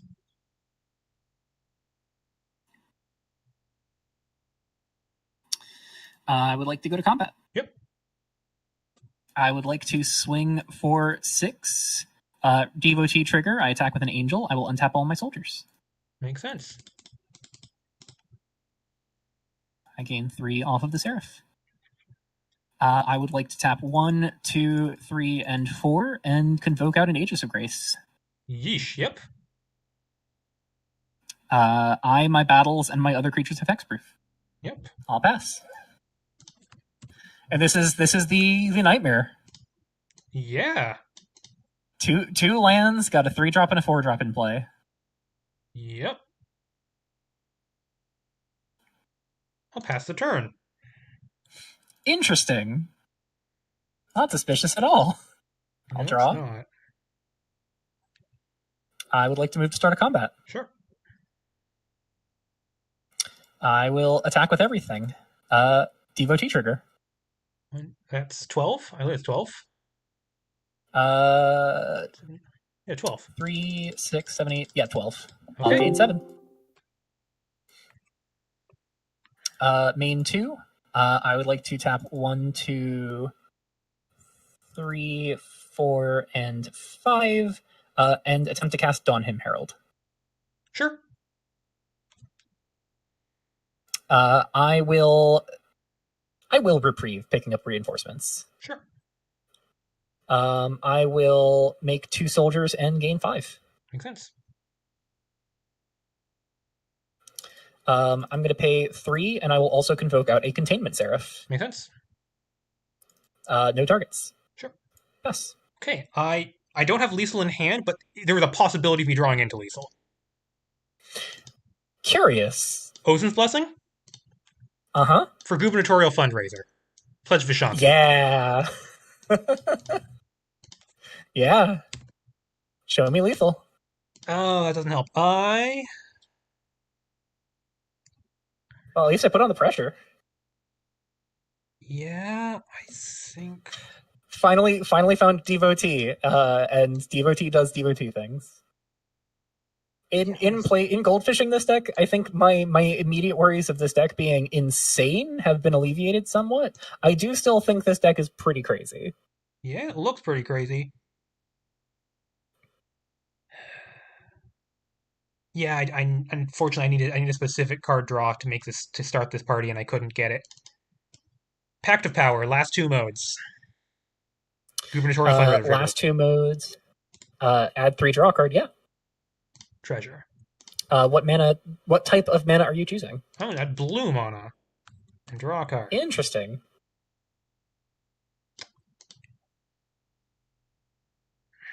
I could imagine an out here with that 3 blue mana, but I don't know if that deck would be on it. No, unfortunately, I'm just going to cast a Hushed Briefing for 2 mana. No Goober trigger. For 2 mana? Oh, yeah. Oh, no, it would be Oh, it's 3? Oh, God, it costs 5 base, doesn't it? Oh, God. Yeah. That's the only spell I can I see cast. what you're thinking on a Hushed Briefing, though, with Vishanki and Treasures, yeah.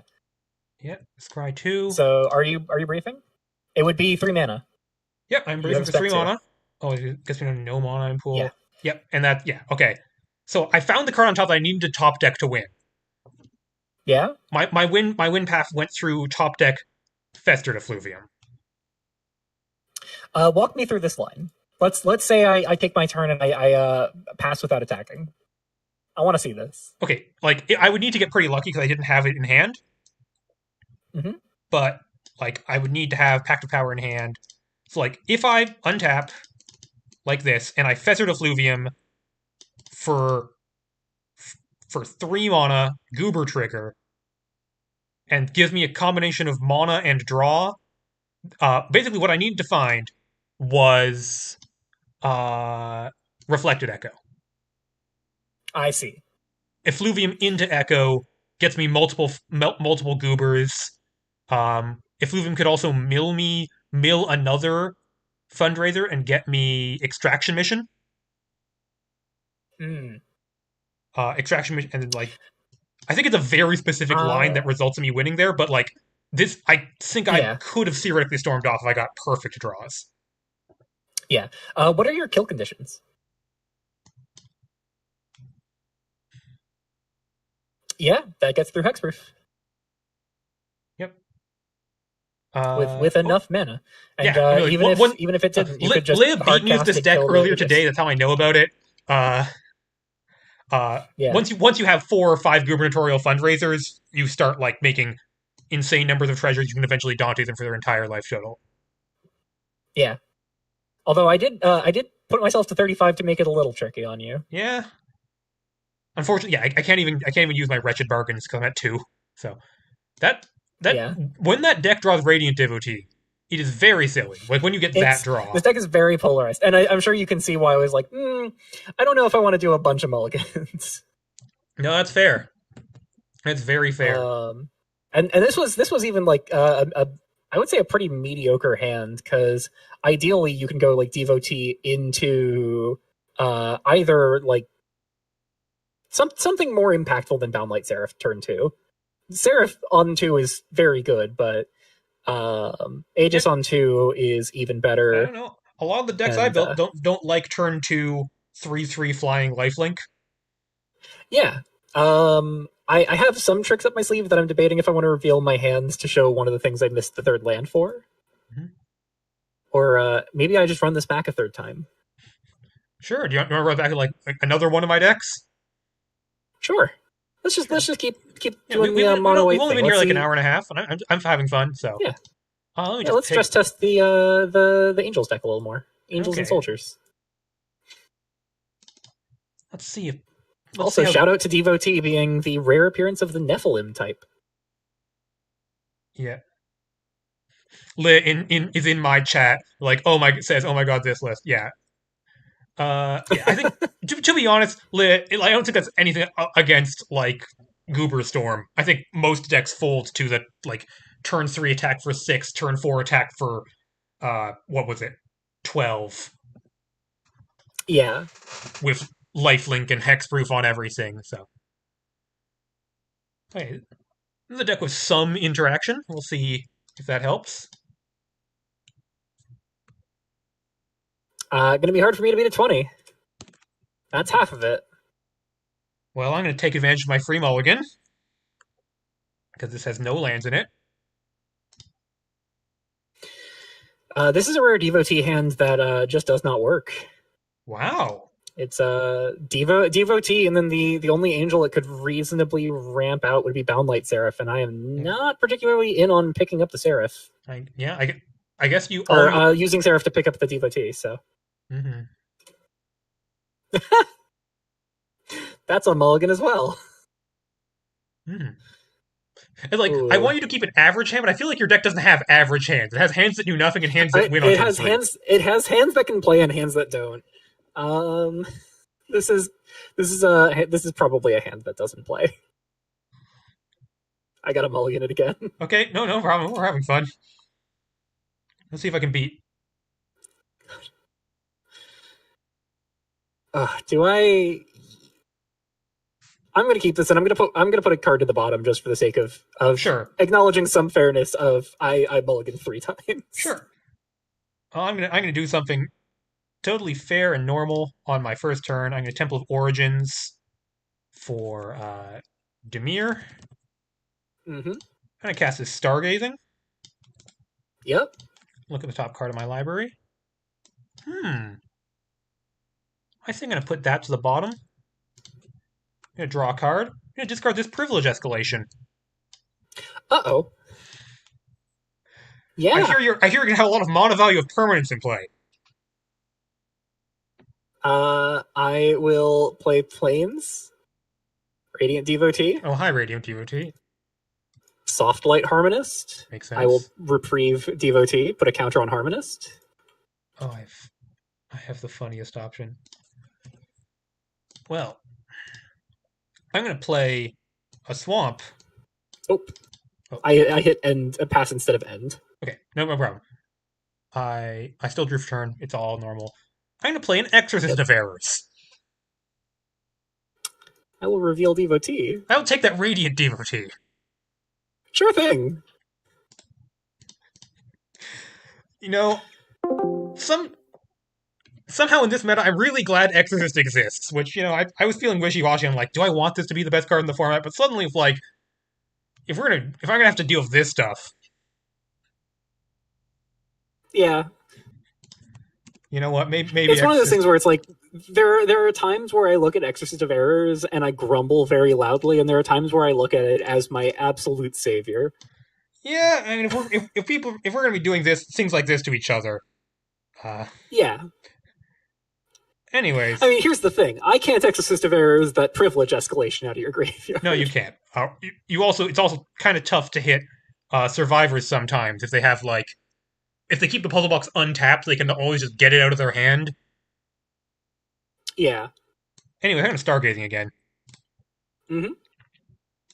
I think one of the things that I'm finding is that I am increasingly interested in trying to squeeze archival storage into decks. Yeah? Because while it doesn't check everything in your reanimator list, for instance, it does stop you from flashing back that new reanimation spell. It really does. So it shuts off the turn 4. It does shut off the turn 4. I'm gonna spin my wheels to stargazing, discard another privilege escalation. And then I will receive. Yeah. Would this happen to be the Casimir's deck? This would be the Casimir's deck. That seems like a pretty good place to put Casimir's. Yeah, I mean, like, it is slightly awkward than, like, Reanimator's meant to be your top end and Casimir's also costs 5, but... Yeah. I will draw. And, like, I guess it's not spoilers to say that because this is Stargazing, this is also a Survivor deck. Yeah. I will consume the Divine. Ooh. I started sweating bullets when I put just the Devotee out, and I was like, please tell me you just hit this with Exorcist and let me play Consume. What a... I will go to combat and swing 3. I take my 3. Consume the Divine. I think it's wild to put a card that is not a soldier or an angel in your deck that needs to draw Devotee plus soldiers plus angels to do anything. The thing I was finding in Goldfishing, I've tried red, white, and green white variants of this deck, and the thing that I was finding was even with like better soldier and angel tokens, even with like Ragtag Squad, like the problem that I kept running into time and time again with Goldfishing was the deck wants to just lay on as much pressure as possible as fast as possible, and it does that by going really wide, but that sometimes doesn't feel like it's enough. And so the way to push it over the edge is through things like Consume the Divine, which not only build escalating stats turn by turn, but also, if I ever get board wiped after a certain point, sure thing, I'll refresh. Yeah. I mean, I assume once you get 3 counters on all your giant board, they should be dead. I don't understand how they're not dead at this point. Yeah. I'm going to Stargazing. I look at the card I kept on top with Receive. Yep, it's still there. Draw a card. Just let Stargazing resolve. And then I will flip Sovereign's Execution, your Softlight Harmonist. All right, you lose 3. I do lose 3. I'll play a tapped Enigmatic Fen. And I'll attack you for 2. I'll take 2. Go ahead. I'll untap and draw. I'll play a Plains. Sure. I'm gonna play Aegis of Grace. Cool. I'll pass. Untap. And draw. Funny. Remove counter here. Add counter here. Play an island. Play Casimir's. Yeah. -2. None of that. Sure. Now I'll attack for 2. I'll take 2. Go to my end step. Casimir's will make me discard a card. Unfortunately, it's a creature. So I'll just draw a card. All right. Go ahead. I'll untap and draw.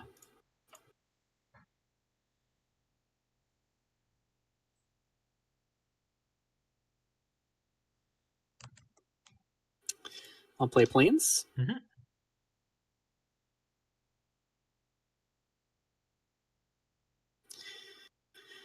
I think I got a Containment Seraph the Exorcist. Okay. Don't love this, but I gotta do something. Sure. You can have your Devotee back. you can go ahead and put the Exorcist in exile because it saves her for good. I'm just going to mark that. Yeah, I just leaving it there so I know I draw 1 card and gain 1 life. Yeah. And I will pass. Unusual. Did not expect the deck to have instants in it. I'll draw. Interesting. Okay. I will cast a... I guess I'll +1 Casimir's first. All right. I'll look at the top 3 cards of my library. 1 goes in my hand, other 2 in the graveyard.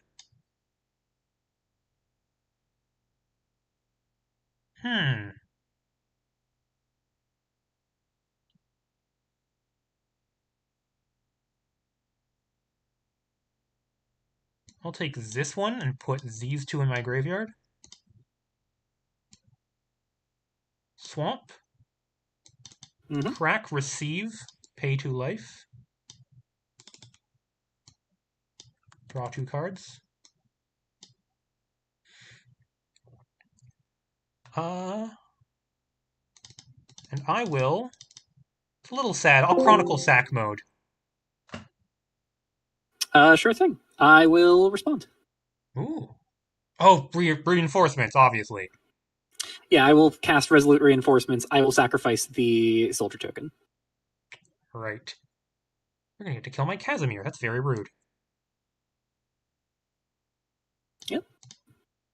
Well, you played my least favorite card, so... This is just justice. It is, in fact, justice. I'll go to my end scale. I'll discard this Survivor. I will not draw a card, because there are 5 more card types. Yep. I'll get He Who Shed His Death. To He Who Shed His Death. Protection from mana values less than, so reinforcements does not... he does not have protection from reinforcements. Yeah, or Containment Seraph in this case. Yep. Go ahead. I will draw.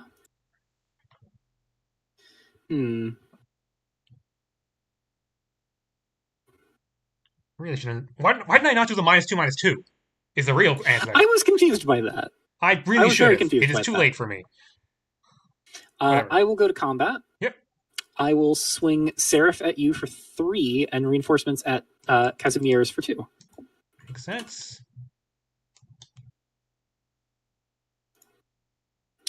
Main phase 2. I will play Radiant Devotee. I will tap it to... I probably should have done that first, just to untap the reinforcements, but oh well. I'm untapping the reinforcements anyways. I'm going to Convoke out Softlight Harmonist. I'm going to reprieve the reinforcements. Sounds good.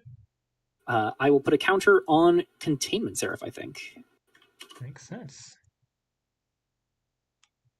And I will pass. Okay. I'll draw. I'll cast this Stargazing. Look at my top 1 card. That can go to the bottom. I'll draw. I'll discard this Survivor. And...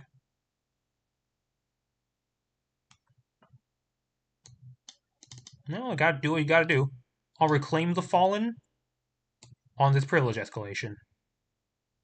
Sure thing. Escalation. So mana value, pay life equal to 2 plus the mana value. Yes. That would be 5 for Seraph, 5 for Kimsoon the Divine, and 3 for my 1-drops. I will pay 13 life, lose everything but the keep everything but the Devotee. Makes sense.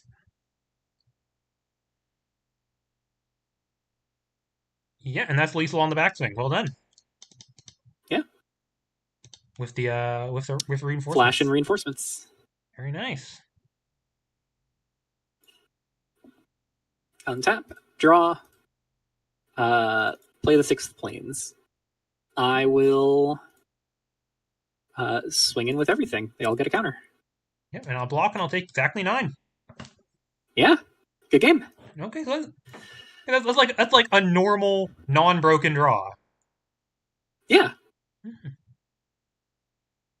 Definitely that chronicles me like I played a 2/2 on turn 1.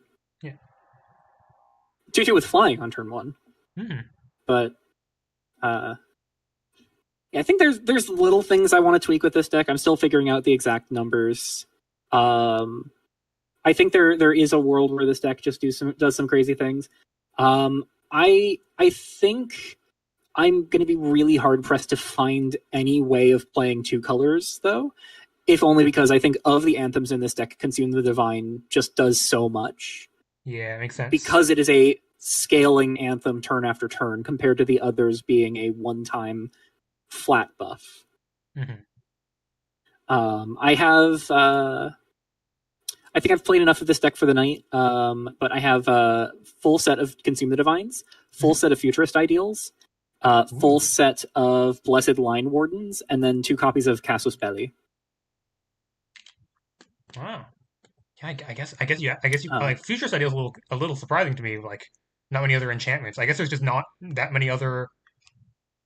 Could you play Screeching Grauku? I guess.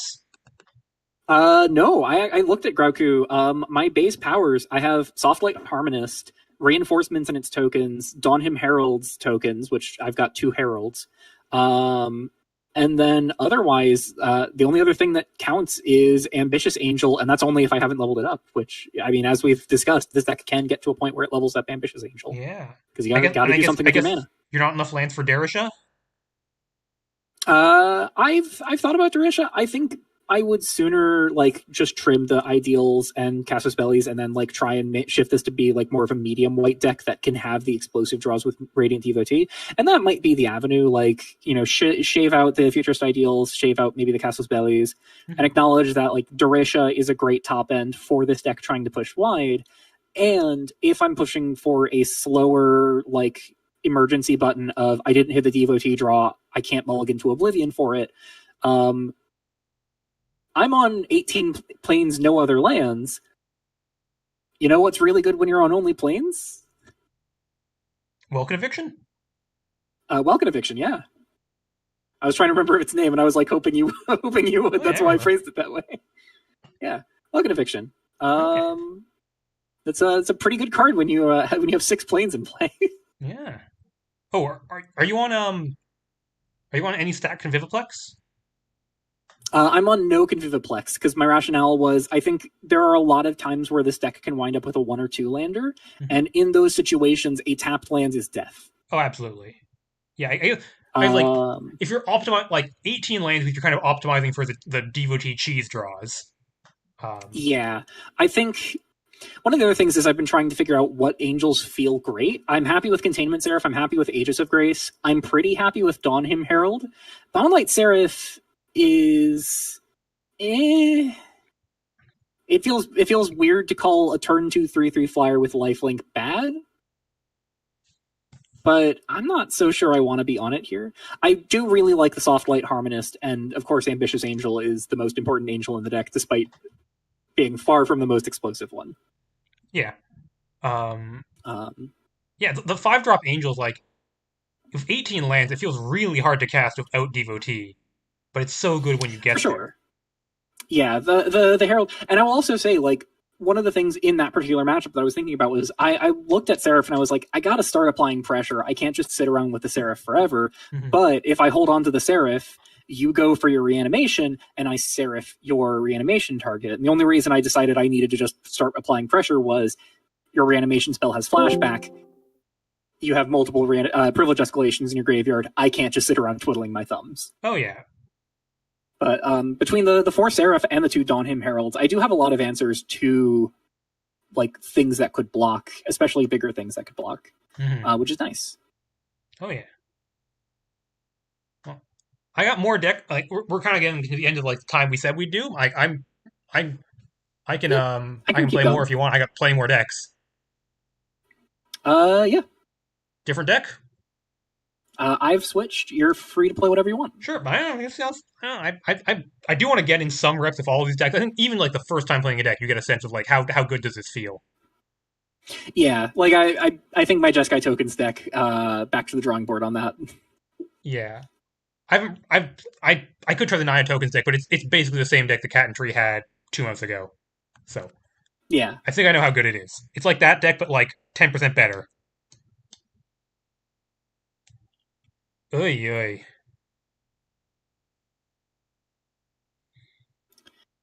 I think I can work with this. I think this is a keep. I'd probably keep this. If I was in a here. tournament, I would keep this. All right. Okay. Primal Fissure for Plains. Mm-hmm. Melon for Tyrell. Interesting. Go. I'll draw. Sure. Get that. Mountain. Guessed wrong. Calamity Cat. Uh-oh. Okay. Guessed little wrong with my pledge, but that's okay. Yeah. May have guessed the exact colors I'm not in. Okay, well that's fine. Go get Forest.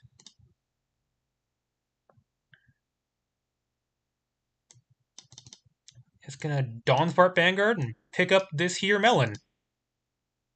Yeah. Go find any land. Yeah, I'm gonna go find any land. Do I have any? Man, that'd be a great opportunity for me to put like a land that does something special in my deck, but unfortunately I did not do that. I will say, I think the non-base, like the utility lands, we do not have the most exciting suite of utility lands, which feels weird to say while we still have Uldoon in the field, but a lot of the utility lands there are the utility is when you're late in the game and you have a lot of mana you can spend, and ways to spend all that mana on spells, then they do something. Yeah. It's like that's three conditions on those lands. I should at least have the Twiltrie creature land in this deck. I just forgot to put it in. Yeah. I will play Primal Fissure. Mm-hmm. I will crack it, go get a Forest. Mm-hmm. And I will play Morbid Bloomer. Makes sense. I would like to discard a Dawnsworn Survivor to give it haste and a +1/+1 counter. Makes sense. And I will swing 4. Okay. Take my 4. I'll pass. And tap. And make you take your medicine. My salvation! It has come! Uh-oh. That's right! Oh, what land did you reveal, by the way? Off of the Plains. It was Plains. Okay. Masksmith! Masksmith? My Survivor. That's right. I'm going to spend 3 mana to deal with your 0 mana threat. And I'll feel good about it. I'll draw.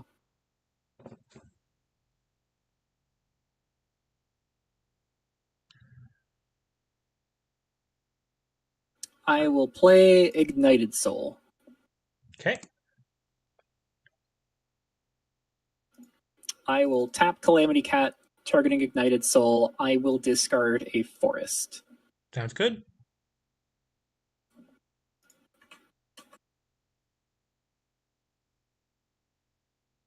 I would like to move to combat. Sure. I will swing 6. I'm going to block Morbid Bloomer. Yep. And then before damage, I will eat Survivor. Sure thing. I'll take my 2. On damage, I will have Ignited Soul discard. I think Purifier can go. I'm not interested in blowing up the Tyrell Bureau.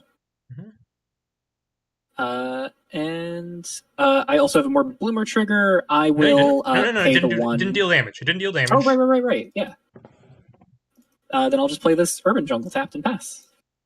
Okay. Thank you for catching me on that. Okay.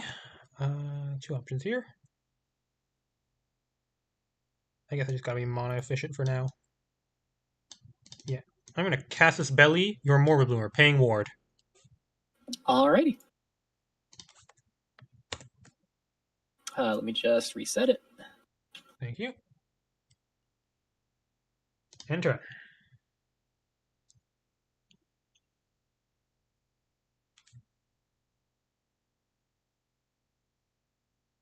I'll play a Spirit Realm Phoenix. Sure. I would like to put a counter on Spirit Realm Phoenix, discarding Abominable Avalanche. Sure. Take my 1. You take 1. I'll go to combat, and I will swing 5. Okay. Thinking on Ignited Soul, I think I will not discard. I will just pass. Okay. Oh, I'm not quite sure what you're up to here. Melon. Pled with Uh-huh. my Tyrol. Oh wow, good lord! I'm assuming this is an Ozon's Blessing deck. It is not. Oh boy. Well, I have 4 lands in hand. Is what's happening right now. So I'm not really showing off Oh this deck to boy. its best.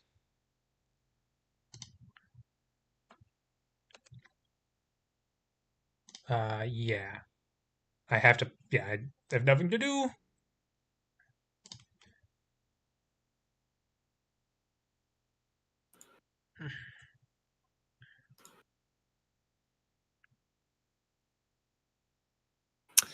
Avalanche.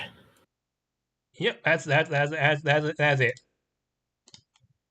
Yeah, the idea is this is a Vow's Reflection deck. I just didn't draw like I just floated out a lot. Yeah. Uh, There's so many cool build arounds in this set. there are. There's also Survivor. You don't think Survivor is cool? I think it is cool. Like in the sense that like taking lots of game actions is cool. And I like drawing tons of Yeah. cards is cool. I like doing those things. But just like the fact that I was like when I drew Maskif, I felt like I'm gonna play 3 mana, exile Survivor from their graveyard. You faded 4 damage. Yeah.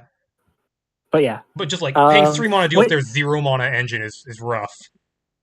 Yeah, I will also say I'm not entirely sure that would have been the play there, if only because I've only played 1 spell each turn. I guess. But like if And that's results oriented thinking, but like there's no guarantee I get it back. yeah, I don't know. It feels like in the decks people are building for it, like because you drew a card when you discarded For it most of sure. the time. Yeah, it digs you out of a lot of holes. It helps you turn your card draw select tools into engines. And I haven't got to do it all night. That's why I'm salty. If I was the one doing it, I'd think the card was great. Yeah. I love my Squee Goblin Nabobs. I think it might be too good of a Squee Goblin Nabob. I am noted Bazaar of Baghdad lover. Oh, right, that is legal in Commander, isn't it? Sure is. I do not own one.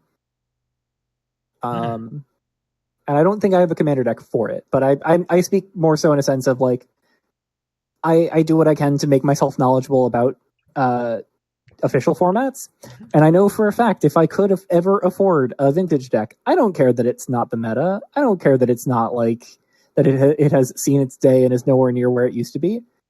I'm playing Dredge. Blue Bazaar. Oh, Blue I'm playing Bazaar. Blue Bazaar. I'm playing Blue Bazaar. I am playing the Bazaar control deck. Oh, wow. That uses Squee to turn Bazaar into card advantage. Because that's the only Bazaar deck that plays Squee. That isn't sexy.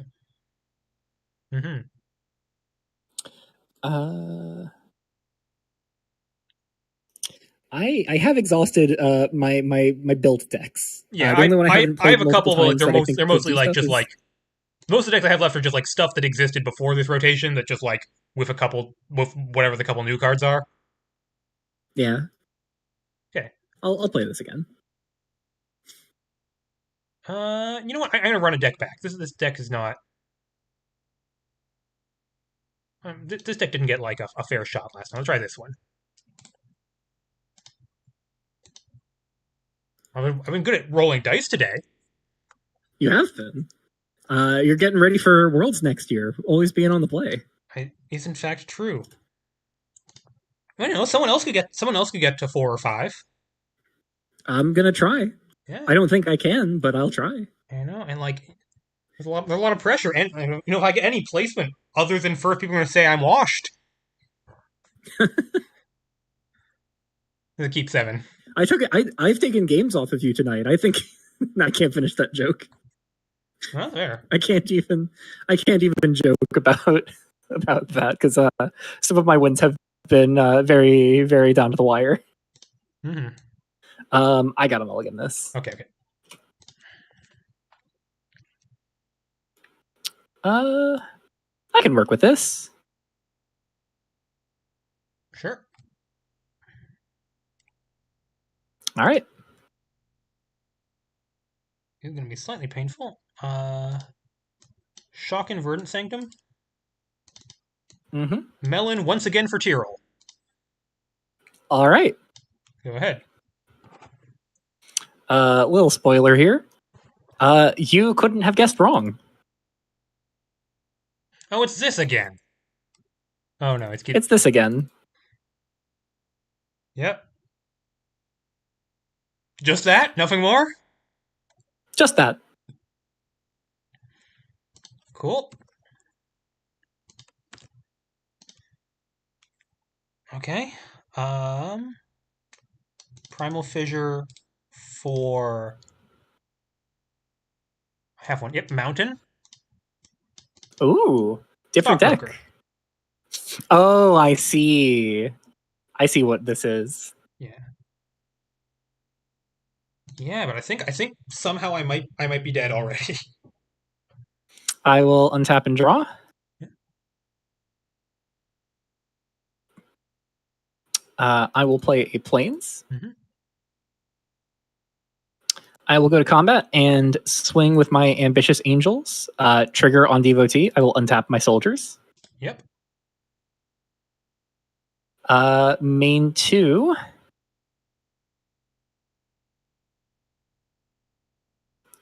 I will Dawn Him Herald. Yep. I will reprieve back Ambitious Angel. I will make 2 1/1s and gain 5. This is turn 2? Yep. I will tap a soldier, replay the Ambitious Angel. Yep. I'll pass.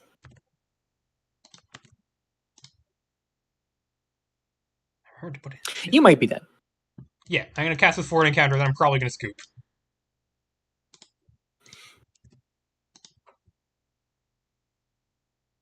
A good card in here. I get Ironback Tyke.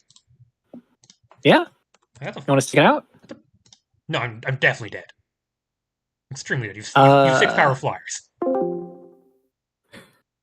Yeah, easily. Yeah, the play next turn is Futurist Ideal, swing with my 9 power of flyers, untap my Ambitious Angels, tap my soldiers on the ground and one of the angels to convoke out Aegis. Yeah. I'm trying to think what... And I'm trying to think what card would have dealt with this draw, and I guess I need Shock for Radiant Devotee. But even then you have 2 angels. Yeah, Shock for Radiant Devotee does help a lot, because then I don't get to do like turn 2 Dawn Him Herald. The other thing that could have helped here, especially just here on like turn 3, yes, leaving me with a 4/4 is rough, but any of the like 3 mana deal 2 or 3 damage sweepers would have helped here. Even after like Futurist Ideal. Yep, absolutely true. I haven't run like the battle control into this. Yeah, I think the I'm just gonna pull it up on Cockatrice because I'm still learning card names. Deafening Clarion? Advance of Fire and Faith. Oh, I was going to say Advance of Fire and Flame, but that is almost right. That is combining it with the Dragon Force song. I think it's also for like it's been entirely like pre-sideboard games. Oh, for sure. With this Devotee deck, like I assume that most decks are going to have things to bring in to give them a fighting chance post-board. Yeah, I think what I've come away with Devotee is my Doomsaying had a point, but there are flaws. It's not perfect. I mean, like there was that game where like you mulligan 3 times before finding a usable hand. Like there. I will say in playtesting, I have not given myself any free mulligans. I have mulligans down to 4 and still had hands that were able to like put a good amount of power into play on turn 2, 3. Absolutely. Yeah, the main worry I had going into like Twiltrie Standard was that it would turn into like go wide spam decks that kill you on turns 3 and 4 and control decks that play 3 mana Wrath so they have a fighting chance there. Yeah, and I feel like that is still something you kind of got to be prepared to do. My biggest issue with my Sultai deck was that I have no 3 mana Wraths. Yeah. And I'm not really sure I want to reach for oh god. I'm so bad with card names tonight. Failed Gateway? Failed Gateway, yeah. I'm not sure I want to reach for Failed Gateway because I don't think I want to do -2/-2 when there are so many relevant things with 3 toughness. Yeah, I mean, sideboard, absolutely you'd want it, but... Yeah, but I think -3/-3 or like deal 3 effects are where I'm at right now. It's part of why I think like as nightmarish as it could be, the like 4-color Witchery deck, if I can figure out how to reliably get at least 3 colors of permanence in play, forget your wish, which is not a true statement. Reliable 3 colors forget your wish right now is not something that happens. But if I could figure it out, I think it could do cool things. I just have no idea how I could figure it out. Yeah. Unfortunately, most of the really good gold permanents you can get into play really early are creatures with 3 or less toughness. Yeah. And then Get Your Wish no longer counts clicks, so it's not free. And the fact that we just lost our best multicolor like hybrid cards in stuff like the Shrines, Shrine to Keranos in particular, Yes. really, really hinders Get Your Wish a lot. Yeah. I have seen it around, but yeah, I saw it was in that deck with the the common that gains you 2 life when you cast a non-creature spell because it's multiple triggers for that. Yeah. They were doing like 3 become 1 into Get Your Wish into another spell to like gain 6 life at once. Yeah.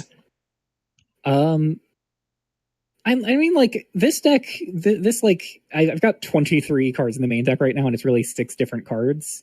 It's just like Aonuma Students, Witchery, Get Your Wish, Shock, 3 become 1, and Coup d'etat right now. Yeah. I think the battle control is also like I can definitely imagine decks that beat it, but if this is the level 1 strategy, like that is like a deck with 12 board wipes in it. Yeah. 12 board wipes and 12 board wipes and a 4-mana draw 3 that passively shrinks all of your opponent's creatures and copies your spells. 12 board wipes, 4 shocks. That's maybe like if the fact that deck can play 12 board wipes and 4 shocks and still like have a reasonable way of winning the game. Yeah. Yeah. Right. We've hit the 2-hour mark. Yeah. The other story tonight is Survivor. That is... Yeah, Survivor. Dawnsworn Survivor is I want to say I mentioned this. There were 2 cards that I talked about in my patch notes video where I said I would not imagine this lasting like this for very long. I know they were Devotee and Survivor. I had in my script for one of them, and I can't remember, number 1, if I went off script, and number 2, which one it was for. I want to say it was for Survivor that I said, I cannot imagine this sticking around more than a week. I can't imagine this making it to the GP. Yeah. Honestly, I mean, like, curators in their grace shall decide. But oh, yeah, for sure. Devotee, I feel like, I think Devotee is the less powerful one, but it's also the one that is the more toxic play pattern. Like, absolutely, that's why I'm like, I think Devotee, where I'm landing on it is, I think it is fine. Like, I think the format would be able to survive it not getting changed. I think it's a profoundly unhealthy card. Oh yeah, I thought it was unhealthy as a 2/2 for 2. I think it is profane at 1 mana. Yeah, it's like I'm trying to think like another card that got nerfed, like not necessarily for like being the best thing in the format, but just for being. Just for being a pain. There's at least one. But yeah, Survivor I think is definitely Survivor is definitely the one that like. Yeah. I guess like the way I want to deal with Survivor I think is Exorcist. I think that's something I learned from tonight is that like. Exorcists can often like snag because like the Survivor engine exists in their hand so much of the time. Like you need Exorcist to be able to disrupt it, and Exorcist like you're not going hugely down on tempo to do that. Oh hey, Stasis just hit 5-0 with the blue-red looters deck. Oh good, yeah. Let me just go. I think we've got 4 Survivor in it. Yup. Oh, and hit a Discern promo. Ooh. Oh, just out of the Pretty sideboard. pretty promo. Yeah, I'm still not sure how I feel about these promos. They're certainly like, oh, this one's very different. Okay, they're Yeah, not all on the left. They're all like, and it's on 3 survivors, not 4. yeah, that's what I was on for. I think like after this probably will be going up to the 4. Yeah. Oh, yeah. This is Yeah. basically my deck, but it has Deep Treader Arsonist instead of something else. Instead of fucking hologram.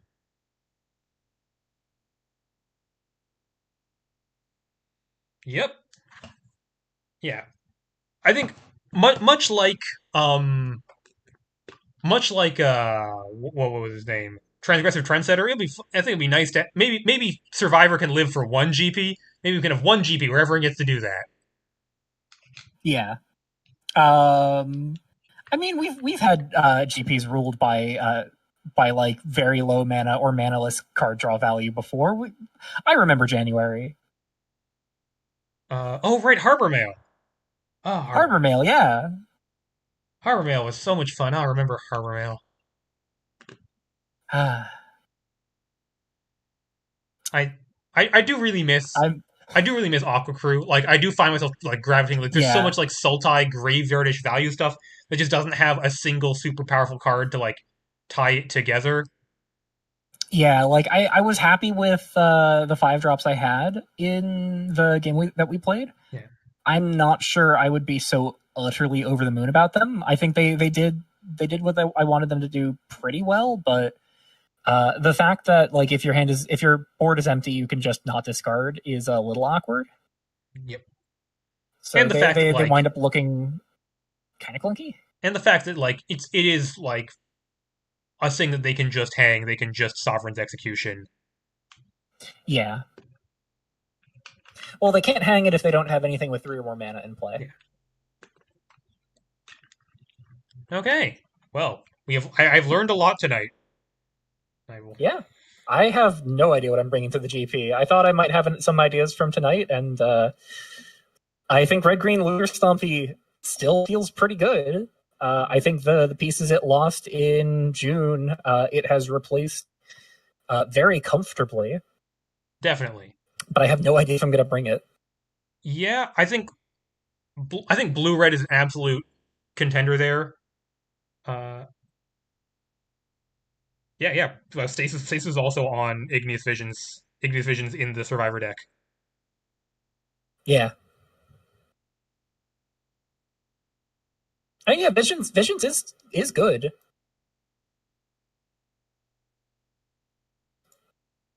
Yep. I love the Past Judgment in the sideboard there. Yeah. Yes, Stasis might be making a comeback. Stasis just doesn't enter that many GPs is the main reason.